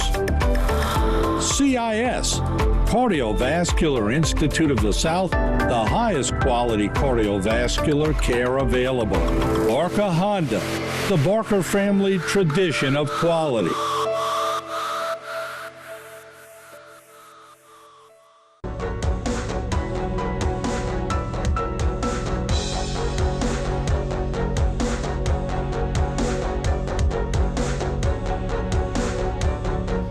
Have anyone else from the public? Thank you. Going back to where we were, we had a motion, we had a second, a motion by Mr. Ford, second by Mr. Crowders. Mr. Ford, do you have any statement? I have plenty. Get yourself ready. All right. First and foremost, I don't think anyone in here is contesting the benefits of consolidation or community or how much money we would end up saving by closing these 3 schools. What was presented tonight is not reflective of what's on this agenda item. I'm sorry. I appreciate you guys come and take part of this process, especially you teachers and other employees, but I fear you've all been misled. We are not here discussing any pay raises, nor are we discussing any agenda item that would lead up to a pay raise. The agenda item says specifically the closing of 3 schools, but everyone I've heard up here talks about consolidation. I have an idea. I'm gonna get to it in a minute. What we're talking about here is a community matter. It's the idea of closing a historical community landmark, a meeting place, a place for, and I'm gonna give you a list of names that I know. When I hear this name, I know they from Bayou Black or Gibson. The Ruffins, the Stewarts, the Stevensons, the Coxes, the Shorts, the Johnsons, the Antilles, even the A-Bears, the Bros, and the Trahans. The founding members of Bayou Black community were A-Bears, Bros, and Trahans. And Blanchards too, I don't want to leave them out. To those of you that reach out to me, especially those employees, thank you for reaching out to me. But you don't need to educate me. I don't go into your school and tell you how to teach. Don't email me and tell me how to sit on this board. I'm here representing the people that put me here. It just so happens I'm an educator. Some of these people haven't been educators for a while, but they're all educators too. They don't need you emailing us, telling us what we should do here and who we should listen to. We already have a constituency of over 9,000 voters that we're listening to. The first problem we have with this agenda item is at this time, this topic has not yet gone to committee. Usually, we have a process. Something goes to committee, we discuss it, and then if it flies through committee, it goes to the board. Then we discuss it some more. Usually the discussion isn't quite as robust because a lot of that happened during committee, but we didn't have that opportunity here today. So that's the number one problem. The fact that you guys are letting yourself become pawns in this game of politics. Everyone up here is responsible. Everyone up here is guilty of it. The fact is, this is a great restructuring plan. We haven't discussed that. We're not voting on that. We're voting on something that may be a portion of it, but we're not voting to approve that restructuring plan. And then, on top of that, we keep referring back to these teacher raises. Well, last I checked, it would take all, or at least 5 of the 9 board members to approve a pay raise. And we don't have to have a restructuring plan to put one forth. I've put it forth 5 different times, and it didn't get through committee. I'll do number 6 if I have to. We don't have to do something like this. This is a quid pro quo. We don't have to compromise and give up something to get something. Teachers, we're going to take care of you. I've been trying since day one.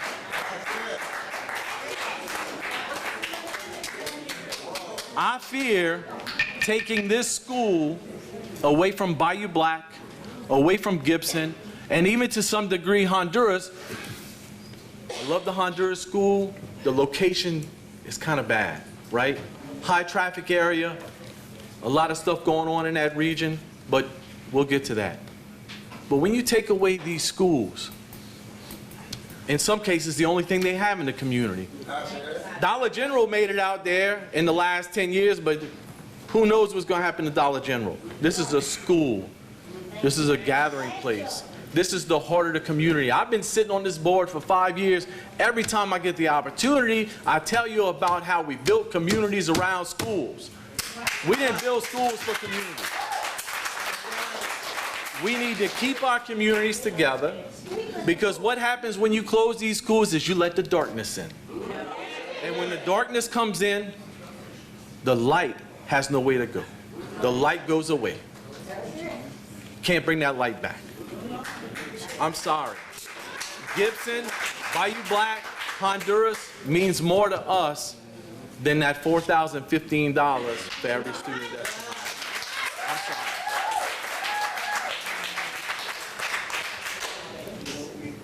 I have a substitute motion that I plan on presenting once everyone else has talked. I'm gonna wait and let them talk, but I do have a substitute motion because I feel like this is important. And the last gentleman that spoke, Stan. I wanna. Point of order. No. This man took 20 minutes to present his restructuring plan. This board has adopted Robert's Rules of Order. Robert's Rules of Order clearly says that the maker of a motion cannot speak against it.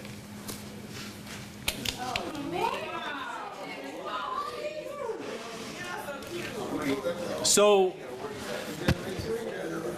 let me comment on that and then I'll be done because I think I've said enough. I can count probably 30 or 40 times when we've had motions on this board and some board members would say, move for discussion, and they were still in opposition of the motion. So I'm going to go back. Since you guys are pulling this one on me, trust me, I'm going to go back. And we're going to, no, I'm going to go back and we're going to pull no them one's all pulling up. anything on Thank you. Have a good day, sir. You made the motion, but you're clearly speaking against it, and that it's clearly not allowed by I'm Robert's clearly Rules. opposed to it. Thank you. But you can't do that. Robert's Rules of Order, which the board has adopted, clearly provides that. That's fine. I will go back and look at the others. Motion to discuss.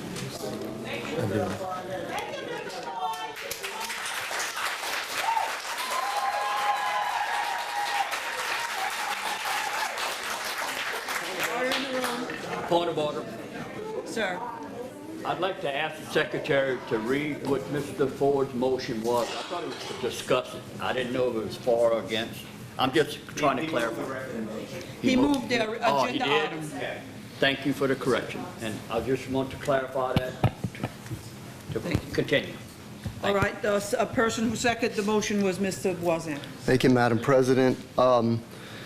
First of all, I'd like to thank everybody for being here tonight, showing your passion for your community. Mr. Crowder. No, it was Mr. Crowder. No, it wasn't him. No, it was me. Voisin. It was. It was said out loud. Were you the, did you second it, I Mr. said Crowder? it, but I think Yeah, I have Mr. Ford, seconded by Mr. Crowder. Okay. All right, then, Mr. Crowder. Go ahead. I want to talk after.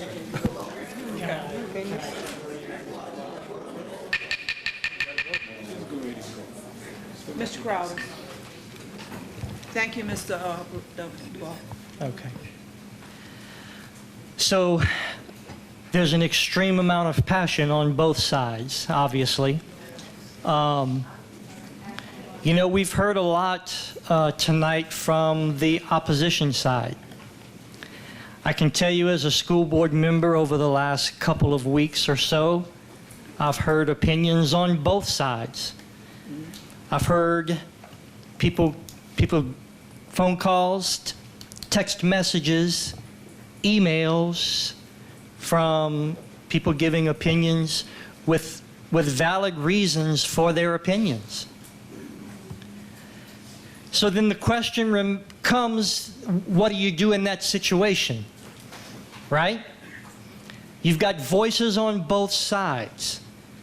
Okay? They're looking, both people are looking through the same pane of glass.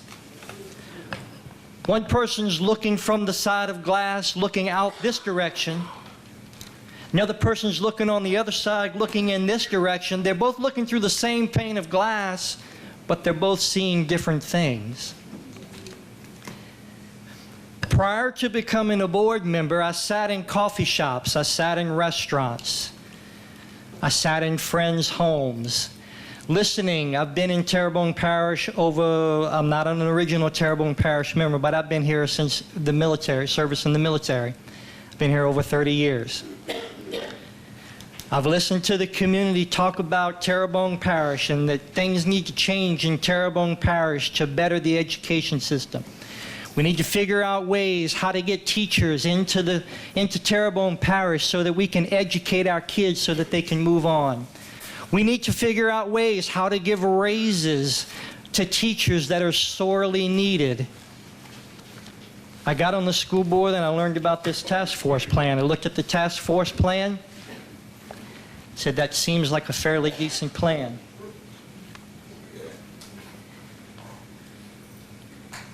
So then,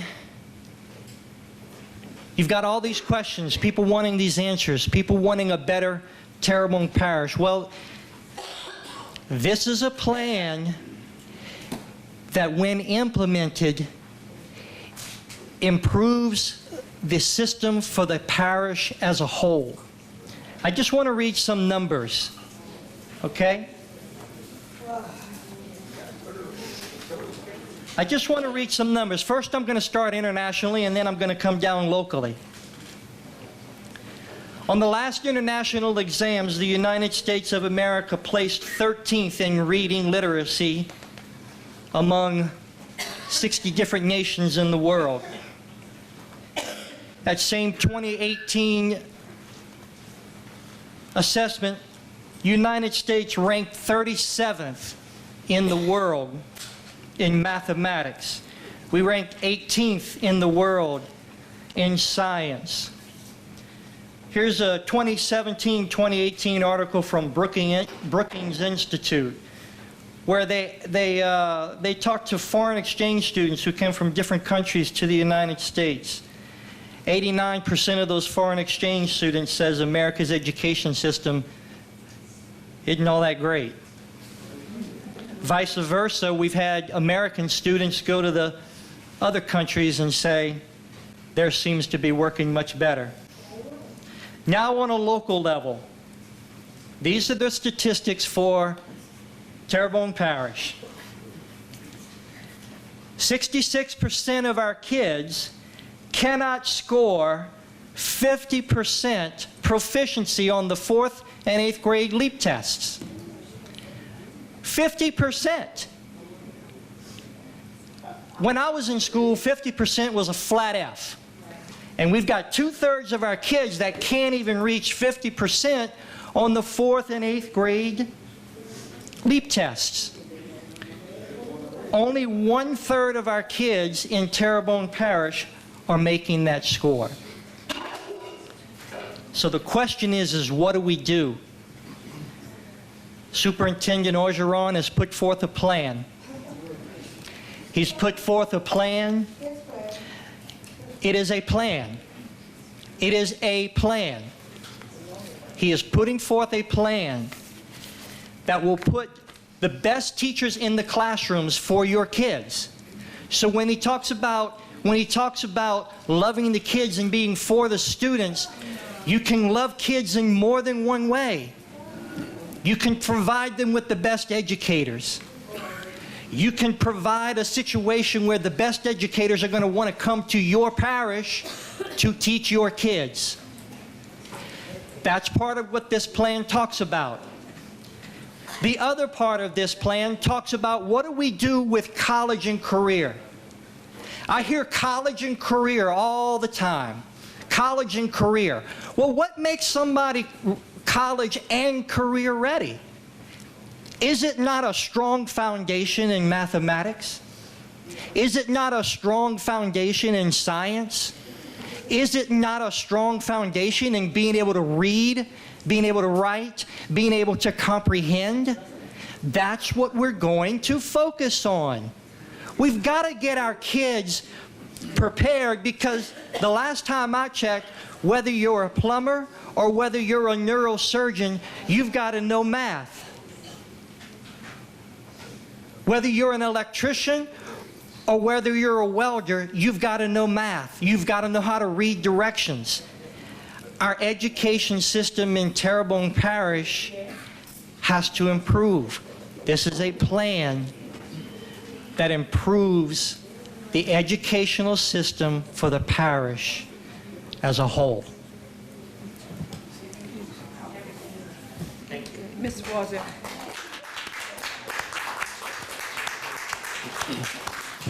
Mr. Crowders, that was awesome. I don't know how to follow that, but again, thank you for being here tonight and your passion. And we all love our kids. I mean, our kids are our life. And that's what the most important thing, we have to keep in mind. And again, with the plan, I think it does encompass all of that. I hear you guys coming up saying things like, I'm at a small school, our teachers know who we are. Our teachers are personal. What's going to be different if they go into a bigger school? There are more people to love you kids. Absolutely. Absolutely. All kids are important to all the teachers. I consider myself lucky. I taught in a high school, because what Miss LaRose said, something also that struck. I had 2 preps. That was great. Some teachers had 3 and 4 and 5 preps. In high school, typically you get 2 to 3 preps. In elementary school, if a teacher has to teach all levels, there's so many preps they can't be as effective. So that's part of that plan. Also talking about the last couple of years, one of the local high schools lost 3 outstanding teachers. Why? Because of pay. They went to St. Charles Parish. And that's just one local high school that I know of. And if we don't make any changes, we're going to continue to lose these people, these very qualified people. We just have to remember as a board, we all have to be fiscally responsible for every child. Every child. Every community is important, but every community makes up the whole parish. And we have to consider everyone. Change is difficult. It's very difficult. I'm a resident from Chauvin, Louisiana, the Bayou. Like a lot of you guys are from the Bayou. I lived there most of my life. And I remember in my time being there, I wasn't on the board, but there were 3 schools closed. 3 schools have closed just down Chauvin. So, It happens. And of course, the communities did not want it. But they survived, and they're much better now. They moved to a bigger school. A couple of years ago, we had to close a school in the Punisher area. Again, they didn't want it. The numbers at the schools, we need to have the numbers to have a school that it's best for all the students and the teachers to collaborate. Again, change is difficult. It'd be great if we had money growing on trees, okay? But unfortunately, we do not. So we have to be unique with this. It's the plan. I don't know how it's going to go tonight, but God help us.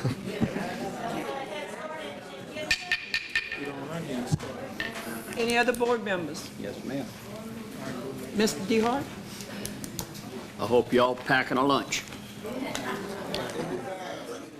I want to thank everyone for coming out and speaking their mind, but I must say one thing very important. I've been on this board a long time. I'm just finishing 33 years. I came here in the early 90s. Academics was very low. I didn't blame nobody. We roll up our sleeves, we work together as a board with 15 members. Mr. DeHart, if I may turn your mic on, please. So that It is on. It is? Yes, ma'am. You don't see the They light? can't hear you. You can't hear me? Mr. Chris can't hear you. Can you pull it a little closer?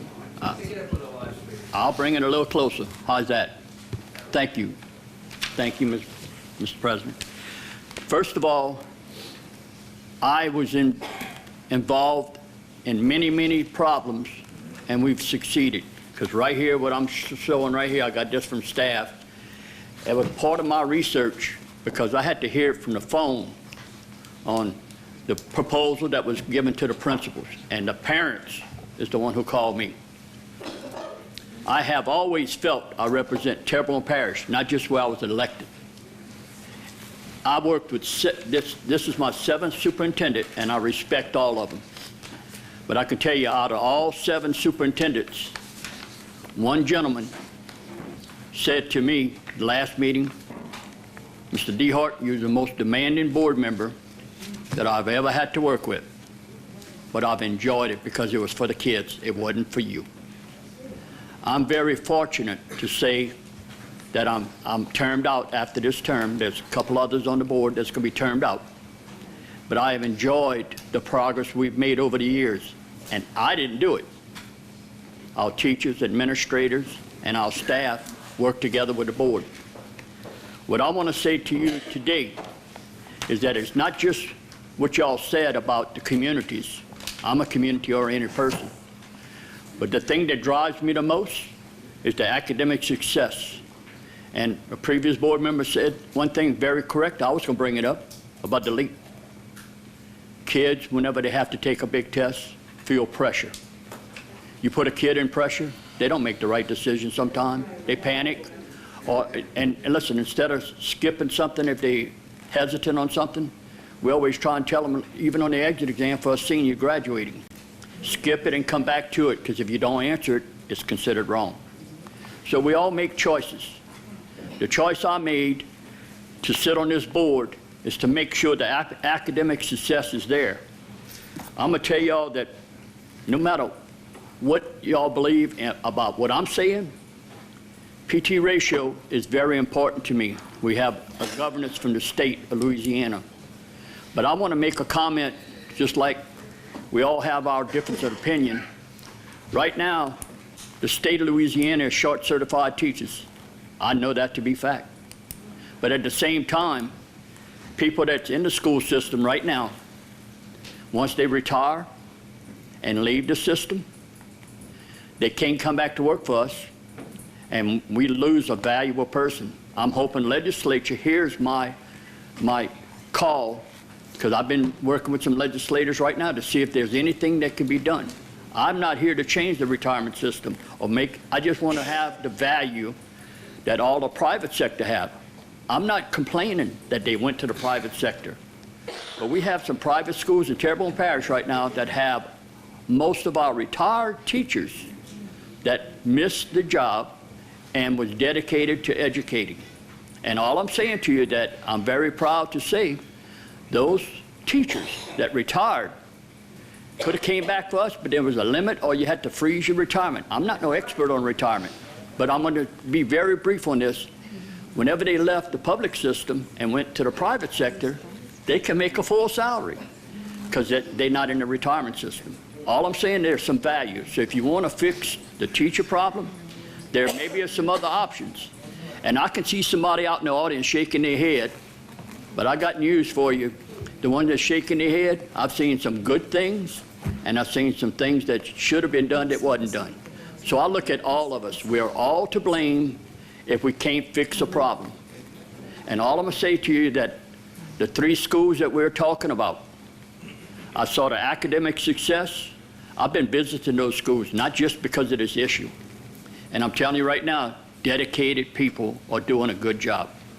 And the certified people is helping get the other people that are not certified or somebody brand new out of college with the experience and the knowledge. There's a value to that. I hope that never stops. I'm be off the board in 3 years. If I live that long, guess what? I'm telling you right now that I'm very happy to say we're on the right track. Now, I'm not here to criticize the superintendent, but I felt really and truly that me as a board member, and I respect the Chamber of Commerce ultimately, because they are business partners with everybody, but they also partners with us. But they knew more about this than I knew. And listen, I'm telling you right now, if I missed something, I blame myself. But at the same time, the Chamber of Commerce is there about businesses. I'm there about educating children. And all I'm trying to say to you is that I'm looking at, comment was made about St. Charles Parish. They are very wealthy. I'm jealous of them. That Mississippi River, I wish we had that instead of the intercoastal or the navigational canal, because they get a lot of revenues and it gets put toward education. So what I'm also saying is that years ago, under the second superintendent I served, the state wanted to close SEC down. Just to show you my passion, I served as a vice president and then president in that era. I'm telling you right now, we fought the state and we didn't close that place down because those children deserve everything we can provide for them. So all I'm saying to you is that I really believe closing those schools down because of numbers, and I want to clarify some numbers, and anybody can correct me if I'm wrong because I've made mistakes before. Bayou Black, I took 3-year comparison, and so it's not just Hurricane Ida or people leaving. They had 175 students in 2021 in the start of the year. Toward the end of the year, they had 183. They gained a couple. The following year, 2022, 2023, in the beginning, they had 175 students. They have 140. Yes, that's a little bit less. But you look at the grades, and like I said, we bragged about how good they were doing. Those people are a team. Every school I ever saw with people leaving, I knew there was something wrong as a board member. I can't get into personnel matters. That might be by choice. It might be because of, rumors they hear. That's why I don't like to do Facebook. But okay, I'm going to take Gibson Elementary because I know a lot of you here is from Gibson. In the 2021, 2022, had 127 students. And I got that off of data from the school board. Then they went to 137 at the end of the year, so it gained 10 students. Gibson Elementary, 2022, 2023, in the beginning had 127. Right now, I have 158. I got the data to date. So it's current. That's the attendance to date. Now, Honduras Elementary, in 2021, 2022, they had 301 students. That was at the beginning of the year. At the end of the year, you had 298, very stable. So to me, something was working. People stayed there. Then the next year, 2022, 2023, 244. Guess what? Honduras has 259. I remember a long time ago with a principal that asked me for some help because I was visiting just to see how things were going there. They had a library with a little cart. I was a person that volunteered to help them, and another board members helped too. But we got a library for that school, and it flourished. Academics, and I'm not joking. And then academics was fair, no matter where the children were from, no matter how many they had, they were successful. Saying that, all 3 schools are B schools, all of them. And all I'm saying to you that I'm so proud today to say, and it's not just about the closure of schools or consolidation, every one of our schools in Terrebonne Parish, none of them are D or an F school. That is a monumental thing for me that I'm very proud to be serving on this board with all of these people that are serving with now. And all I'm going to do in closing is that I am totally against closing the schools because of numbers. I'm here for kids. If we have a financial problem, which right now I got a copy of the audit, and it's in this briefcase. Our audit is substantial, sound.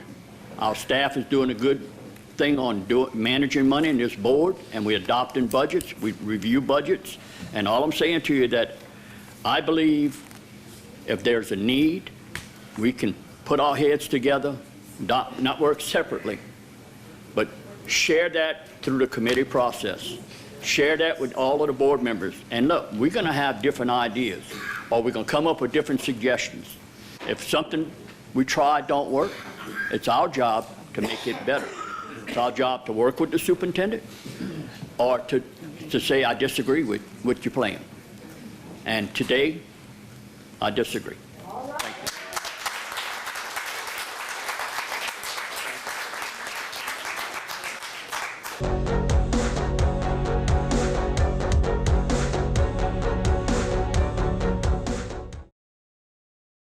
Today's social media segment is brought to you by Terrebonne General Health Systems, modern technology, and timeless caring. Rouse's, you're either local or you're not. Buick, the craft of modern luxury. St. Martin and Bourke, know your rights. South Louisiana Bank, it's better when we bank together. Waits and Downer, attorneys at law. Terrebonne Ford, built Ford tough. Alford and Associates, for all of your insurance needs. CIS, Cardiovascular Institute of the South, the highest quality cardiovascular care available. Barker Honda, the Barker family tradition of quality.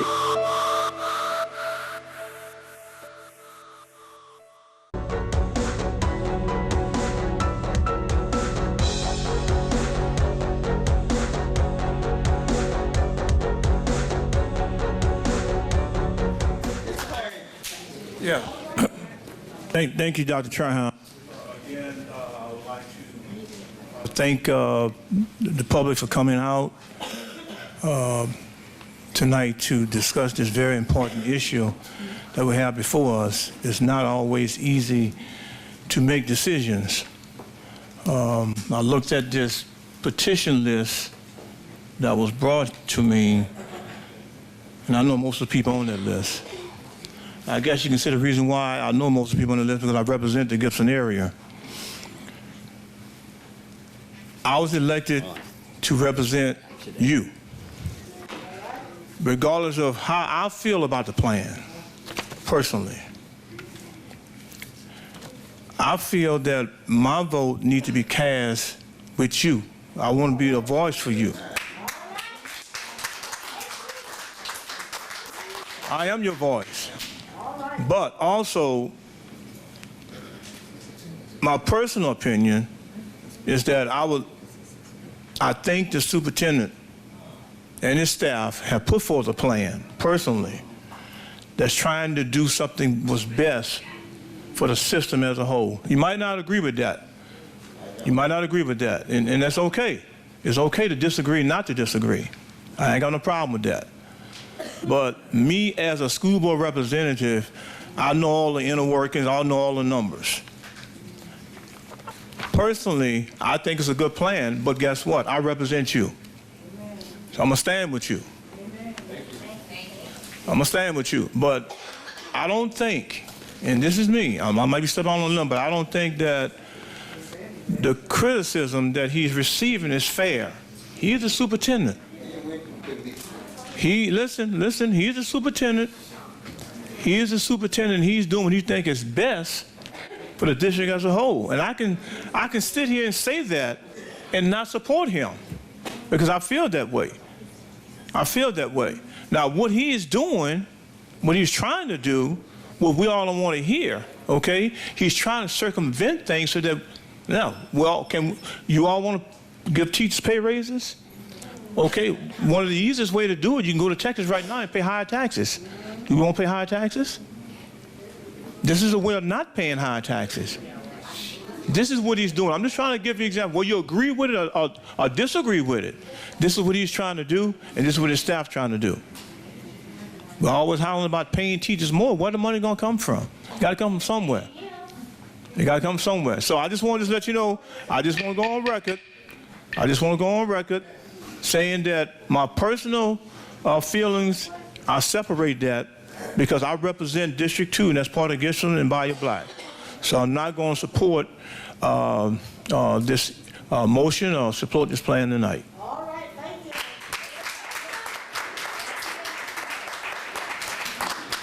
you. Ms. Lagarde. I would like to thank y'all for coming out. And it's been a hard decision. I done got a lot of phone calls. But I want to let you know something. If everybody know in this room that I've been fighting this for 30 years, not just on this board. I've been in the community fighting. And District 1 don't have a school. I don't have a school in my community. Mechanicville don't have a school. Now, we go to schools. In Oaklawn, my kids go to Oaklawn, but Oaklawn not in my community. Village East is not in my community. You know, so we go to schools, and we go to schools that some communities didn't want us in and still don't want us in. But as a whole for this parish, I have to look at the achievement gaps of my students. And guess what? My students who I represent, because the schools they are at, the achievement gaps are behind. And that's something we must address. Everybody want their kid to leave and do good and go to college, but do you know where your kids' achievement gaps at? Do you know when they graduate, where they get into college, where they get into VOTEC? That school may be an A, but is your kid an A? And teachers, we do want you to have a raise. I want you to have a raise, you know, but if you are a great teacher, you can teach anywhere. Now, sometimes we as teachers, we get accustomed and used to one place. It'll be great if we could spend all our career at one place. You know, I always said, you know, those A schools, well, why, before I was on the board, why can't we move those teachers from A schools to Oaklawn, to Village East, if they're that good? But guess what? It's never happened. Then I also suggested, why don't we send our kids to those A schools on this board, and that didn't happen. But guys, you know, I'm sorry, change gonna happen. Our kids gonna change.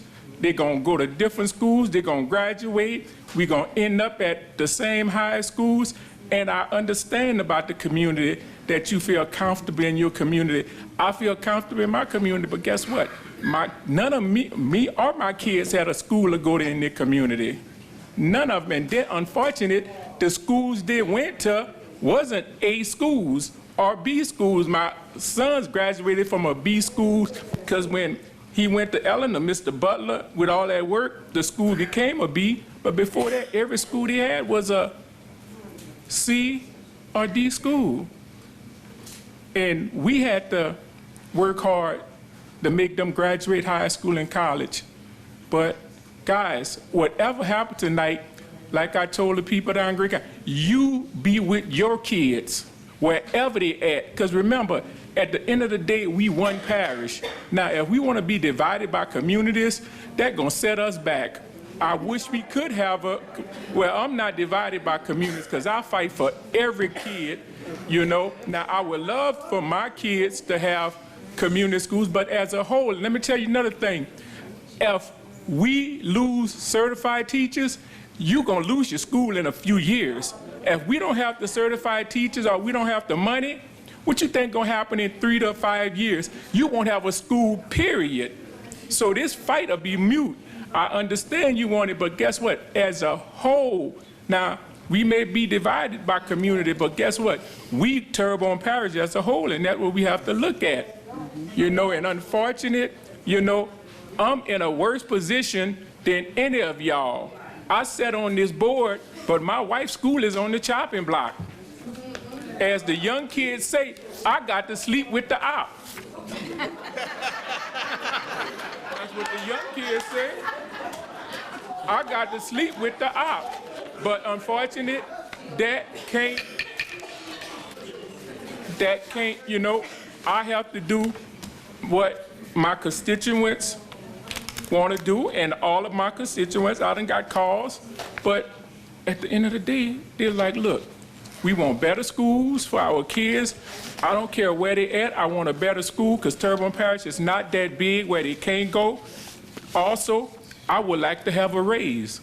I would like to make more money, because guess what? St. Charles, Jefferson Parish, all these other parishes are paying, and our teachers are leaving, and they are going to these parishes. And that is not a bad drive. So if you want better schools and you want this, I'm telling you, they are leaving. So, and I hope because of how we vote tonight, we don't become enemies. Because, you know, I've been hearing if you vote this way, I'm going to do this, or you vote that way, I'm going to do this. All I got to say, guys, when you represent kids, you're for kids, and you don't worry about the rest. And I think we all believe in that, what's up there. I know I do. So if you think I don't because I don't vote your way, maybe you need to look at that again. Thank you.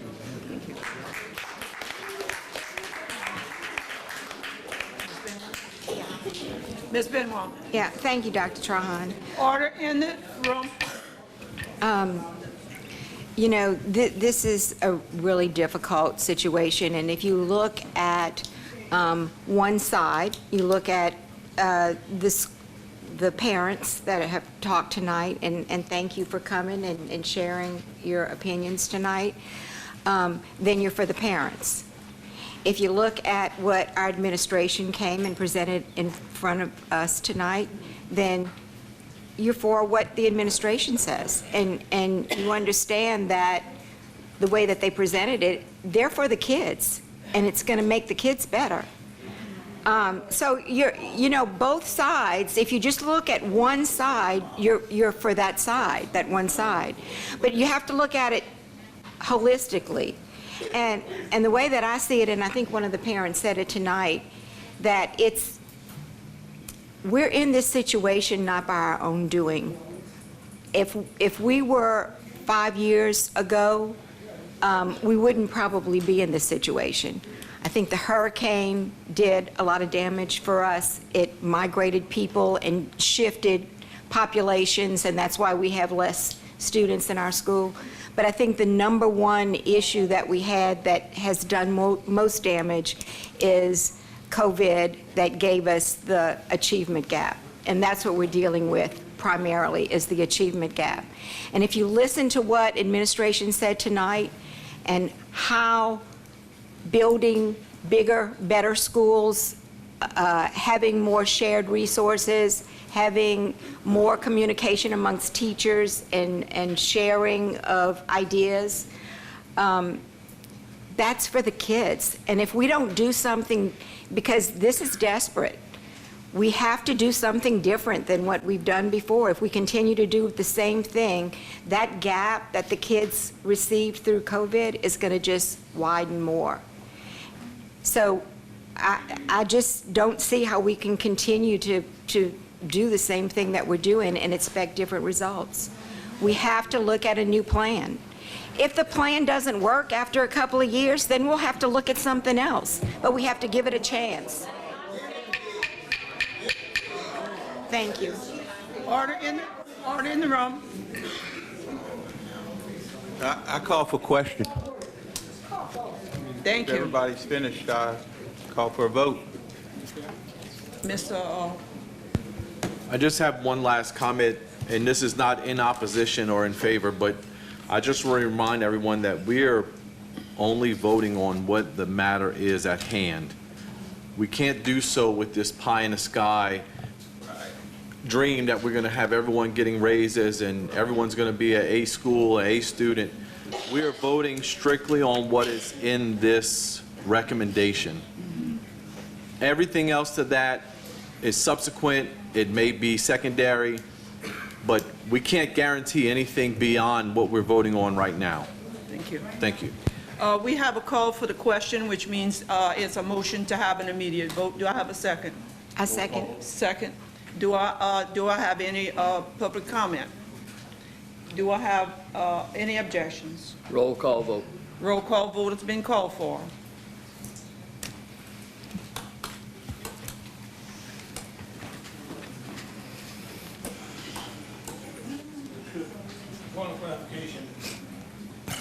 Need to make sure exactly, I know we had a lot of discussion, a lot of people said things, so we're voting, yes vote will be to support the recommendation, and a no vote will be opposed to the On recommendation. the recommendation on the agenda, yes, sir. Okay, I just want to make sure we understand that.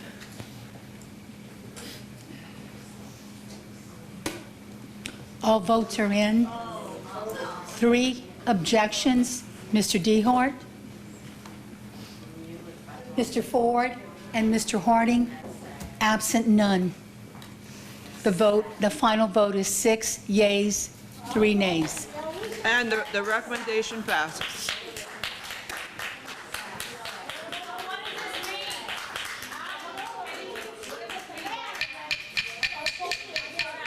Excuse me?